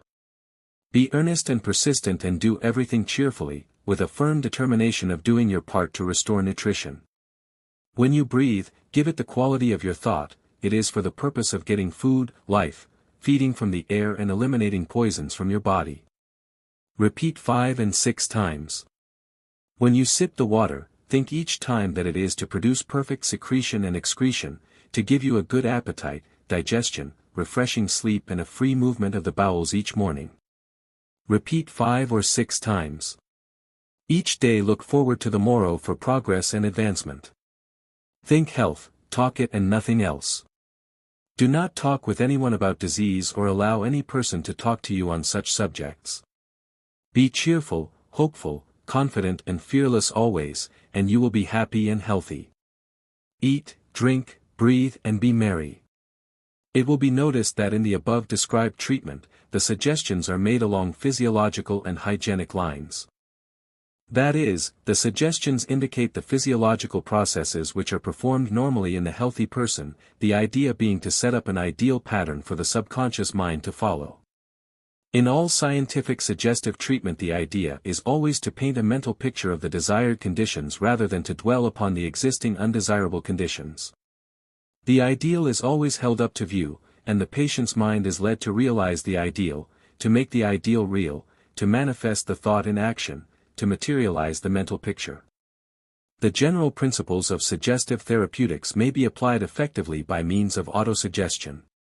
In fact, the affirmations, statements, and assertions used by many of the New Thought schools are but forms of autosuggestion.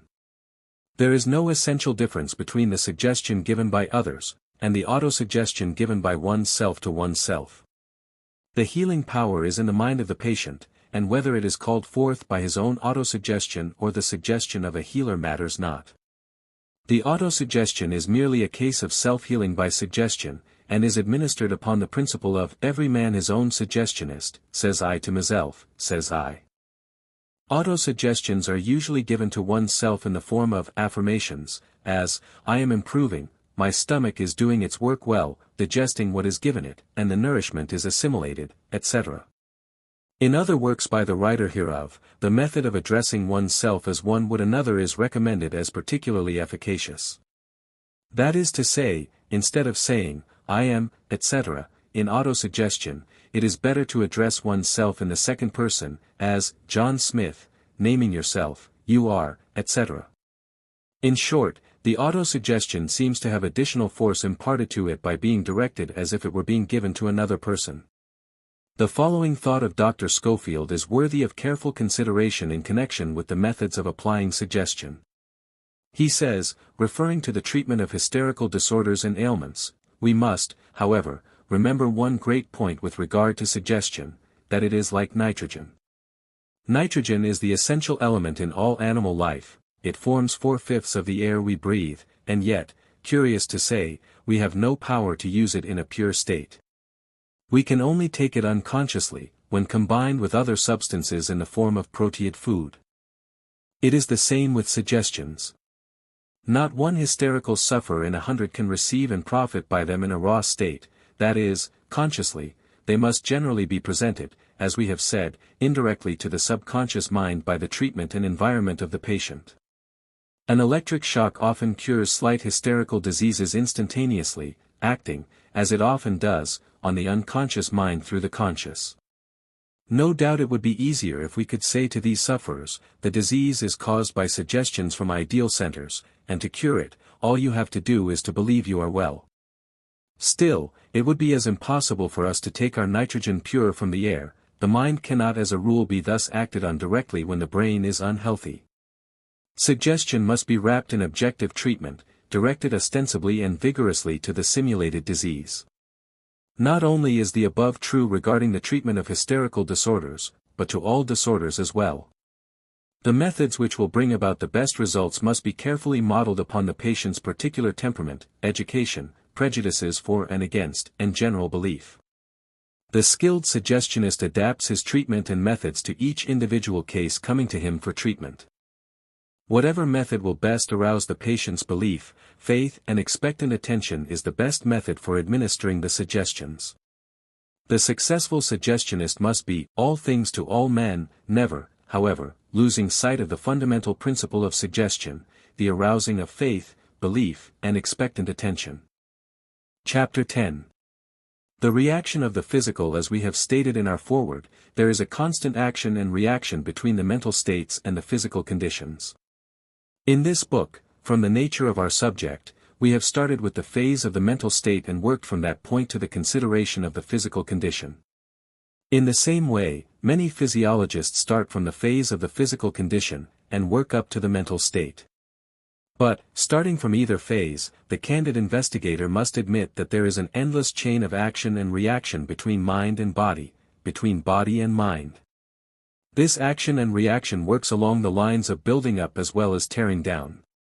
For instance, if a person's mental states are positive, optimistic, cheerful and uplifting, the body will respond and the physical conditions will improve. The physical conditions, thus improving, will react upon the mental states, giving them a clearness and strength greater than previously manifested. The improved mental state again acts upon the physical conditions, improving the latter still further. And so on, an endless chain of cause and effect, each effect becoming a cause for a subsequent effect, and each cause arising from a preceding effect. Likewise, a depressed, harmful mental state will act upon the physical conditions, which in turn will react upon the mental states, and so on, in an endless chain of destructive cause and effect. It is a striking illustration of the old biblical statement, "To him who hath shall be given, to him who hath not shall be taken away even that which he hath." In improving either the mental state or the physical condition, one gives an uplift to the whole process of action and reaction, while, whatever adversely affects either mental state or physical condition, starts into operation a depressing and destructive process of action and reaction. The ideal to be aimed at is, of course, a healthy mind in a healthy body, and the two are so closely related that what affects one, favorably or unfavorably, is sure to react upon the other. Just as the influence of the mental states over the physical conditions has been shown to operate by means of the sympathetic nervous system, controlled of course by the subconscious mind, so the influence of physical conditions over mental states may be explained in physiological terms. In order to understand the reaction of the body upon the mind, we have but to recall the fact that the subconscious mind is the builder and preserver of the very brain cells which are used by the conscious mind in manifesting thought. And also, that the entire nervous system, both cerebrospinal as well as sympathetic, is really under the control of the subconscious mind so far as growth and nourishment is concerned. The very brain and nerve centers in and through which is manifested thought, feeling, emotion, and will, are nourished by the sympathetic system, and are hurt by anything affecting the latter. The sympathetic system joins all parts of the organism so closely together that trouble in one part is reflected in other parts. Just as depressing thoughts will cause the organs to function improperly, so will the improper functioning of an organ tend to produce depressing thoughts. Herbert A. Parkin, M.D., well states the action and reaction of mind and body, as follows: a tree is much like a human being. Give it plenty of fresh air, water, and a rich soil, and it will flourish. In the same degree in which it is deprived of these does it wilt, and the first part of the tree to wilt when the nutrition becomes imperfect is the top. This is owing to the force of gravity, the blood of the tree, the sap, having to overcome this force of nature when nourishing the highest leaves. The blood of man is also affected by this same force, and the moment a man's circulation begins to run down, owing to stinted nutrition, we find that the first symptoms of trouble appear in the head. The brain failing to receive its accustomed amount of blood, such troubles as impaired memory, inability to concentrate the attention, sleeplessness, nervousness, irritableness, the blues and slight headaches develop, and the impulses sent all over the body becoming feebler, the various organs do not perform their functions as satisfactorily as usual. The impulses to the stomach and bowels becoming weaker and weaker, dyspepsia, or constipation, or both, soon follow. As soon as these, the main organs of nutrition, are out of order, nutrition fails rapidly and more head symptoms develop. Every impulse of the muscular system leaves the brain, and the strength of these impulses depends upon the nutrition to the brain centers controlling the various groups. As the nutrition to these centers declines, the whole muscular system, including the muscles of the bowels, becomes weaker and the patient complains that he exhausts easily. The impulses for elimination becoming weaker, waste products remain in the circulation, and any of the evils, which naturally follow this state of affairs, such as rheumatism, sick headache, biliousness, etc., are likely to develop. The centers of the special senses feeling the lessening of the vital fluid, such troubles as impaired vision, impaired hearing, loss of appetite, sense of taste, and inability to detect odors quickly soon follow. The sense of touch becomes more acute, and it is for this reason that one in poor health becomes hypersensitive. Lowered circulation in the mucous membrane of the throat and nose is often the cause of nasal catarrh appearing on the scene as an early symptom. It will thus be seen that the physical conditions, perhaps originally caused by depressing mental states, have brought about a state of affairs in which the brain is imperfectly nourished and which consequently cannot think properly. The liver being out of order, the spirits are depressed, the brain being imperfectly nourished, the attention and will are weakened, and the patient finds it hard to use his mind to influence his bodily conditions. The bowels not moving properly, the waste products poison the circulation, and the brain is unable to think clearly. In fact, the whole physical system is often so disturbed that a condition known as nervous prostration sets in which it is practically impossible for the patient to hold the mental states which will improve the physical conditions. In these cases outside help is generally necessary, unless in cases where a sudden shock, or an urgent necessity arouses the latent mental forces of the individual, and he asserts the power that is in him, and begins to reverse the chain of cause and effect and to start on the upward climb. The following additional quotation from Dr. Parkin gives us a vivid insight into the effect upon the mental states of abnormal physical conditions. Dr. Parkin says, "No organ of the body can perform its functions properly when the amount of blood supplied to it is insufficient, and we find, when the blood supply to the brain is not up to the normal standard, that brain functions are interfered with to a degree corresponding to the reduction in the circulation. Since the amount of blood normally supplied to the brain is lessened in nervous prostration, we find that the memory fails and the ability to concentrate the attention disappears. The reasoning power becomes weakened and the steadiest mind commences to vacillate.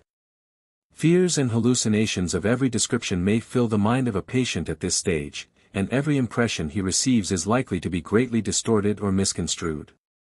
Melancholia with a constant fear of impending danger is often present. In fact, the brain seems to lose even the power to control its functions, and the mind becomes active day and night. The reduction of the nutrition to the brain lessens the activity of all the cerebral centers also, and digestion becomes markedly impaired, thereby weakening the organ itself upon which the supply of vital force depends. The physiologist is able to furnish a great variety of illustrations of the effect of physical conditions over mental states. He shows that many cases of mental trouble are due to eye strain, and other muscular disturbances, and that serious mental complaints sometimes arise by reason of physical lesions.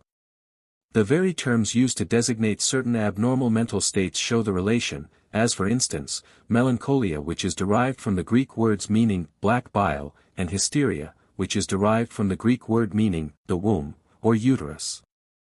Every one knows the mental states produced by a sluggish liver, or by dyspepsia, or from constipation. We all know the difference between our mental capacity for thinking when we are tired, as contrasted with that accompanying the refreshed physical condition. No man, whatever his philosophy, can truthfully claim to be able to maintain a placid, even disposition, and a perfectly controlled temper, when he is suffering from a boil on the back of his neck. And, all know that after indulging in the midnight, Welsh rarebit, one is apt to dream of his grandmother's ghost, or see dream elephants with wings. All know the delirium produced by overindulgence in liquor, and the hallucinations that accompany fever. The effect of drugs, tobacco, and alcohol upon the mental states are well known. Philip drunk is a very different mentality from Philip sober. The mental states accompanying particular diseases are well known to physicians. One disease predisposes the sufferer to gloominess, while another will induce a state of feverish hilarity. Some leading authorities now hold that many cases of insanity are really due to abnormal conditions of the blood, rather than to any diseased condition of the brain. One of the most marked instances of the action and reaction of mental states and physical conditions is met with in the activities of the sexual organism. Psychologists very properly hold that sexual excesses and abnormalities are largely due to improper thinking, that is, by allowing the attention and interest to dwell too strongly and continuously upon subjects connected with the activities of that part of the physical system. Mental treatment along the lines of suggestive therapeutics has resulted in curing many persons of troubles of this sort. But, note the correlated fact, excess and abnormalities of the kind mentioned, almost invariably react upon the mentality of the person indulging in them, and softening of the brain, paralysis, or imbecility have often arisen directly from these physical abuses. It will be seen that any sane treatment of these troubles must take into consideration both body and mind. In the same way it is a fact that just as certain mental states, notably those of fear, worry, grief, jealousy, etc., will injuriously affect the organs of digestion and assimilation, so will imperfect functioning of these organs tend to produce depressing mental states similar to those just mentioned. Many instances of the strange correspondences are met with in the study of physiological psychology, or psychological physiology. In order to more fully appreciate the relation between the body and the mind, let us read the following lines from Professor Halleck. Marvelous as are the mind's achievements, we must note that it is as completely dependent upon the nervous system as is a plant upon sun, rain and air. Suppose a child of intelligent parents were ushered into the world without a nerve leading from his otherwise perfect brain to any portion of his body, with no optic nerve to transmit the glorious sensations from the eye, no auditory nerve to conduct the vibrations of the mother's voice, no tactile nerves to convey the touch of a hand, no olfactory nerve to rouse the brain with the delicate aroma from the orchards and the wild flowers in spring, no gustatory, thermal or muscular nerves. Could such a child live, as the years rolled on, the books of Shakespeare and of Milton would be opened in vain before the child's eyes. The wisest men might talk to him with utmost eloquence, all to no purpose. Nature could not whisper one of her inspiring truths into his deaf ear, could not light up that dark mind with a picture of the rainbow or of a human face. No matter how perfect might be the child's brain and his inherited capacity for mental activities, his faculties would remain for this life shrouded in Egyptian darkness. Perception could give memory nothing to retain, and thought could not weave her matchless fabrics without materials. The very feelings or emotions themselves are so closely related to the accompanying physical expressions, that it is difficult to distinguish between cause and effect, or indeed to state positively which really is the cause of the other. Professor William James, in some of his works, strongly indicates this close relation, as for instance when he says, the feeling, in the coarser emotions, result from the bodily expression. My theory is that the bodily changes follow directly the perception of the exciting fact, and that our feeling of the same changes as they occur is the emotion. Particular perceptions certainly do produce widespread bodily effects by a sort of immediate physical influence, antecedent to the arousal of an emotion or emotional idea. Every one of the bodily changes, whatsoever it may be, is felt, acutely or obscurely, the moment it occurs. If we fancy some strong emotion, and then try to abstract from our consciousness of it all the feelings of its bodily symptoms, we have nothing left behind. A disembodied human emotion is a sheer nonentity. I do not say that it is a contradiction in the nature of things, or that pure spirits are necessarily condemned to cold intellectual lives, but I say that for us emotion disassociated from all bodily feelings is inconceivable. The more closely I scrutinize my states, the more persuaded I become that whatever coarse affections and passions I have are in very truth constituted by, and made up of, those bodily changes which we ordinarily call their expression or consequence. But our emotions must always be inwardly what they are, whatever may be the physiological ground of their apparition. If they are deep, pure, worthy, spiritual facts on any conceivable theory of their physiological source, they remain no less deep, more spiritual, and worthy of regard on this present sensational theory. A deeper consideration of the relation between mind and body would necessitate our invading the field of metaphysical speculation, which we have expressed our intention to avoid doing. Enough for the purposes of our present consideration is, the recognition that each individual is possessed of a mind and a material body, that these two phases or aspects of himself are closely related by an infinite variety of ties and filaments, that these two phases of his being act and react upon each other constantly and continuously, that in all considerations of the question of either mental or physical well-being, or both, that both of these phases of being must be considered, that any system of therapeutics which ignores either of these phases, is necessarily one-sided and incomplete, and that, while, for convenience and clearness of specialized thinking, we may consider the mind and the body as separate and independent of each other, yet, we must, in the end, recognize their interdependence, mutual relation, action and reaction. Thus, the new psychology recognizes the importance of the body, while the new physiology recognizes the importance of the mind. And, in the end, we feel that both physiology and psychology must be recognized as being but two different phases of one great science, the science of life.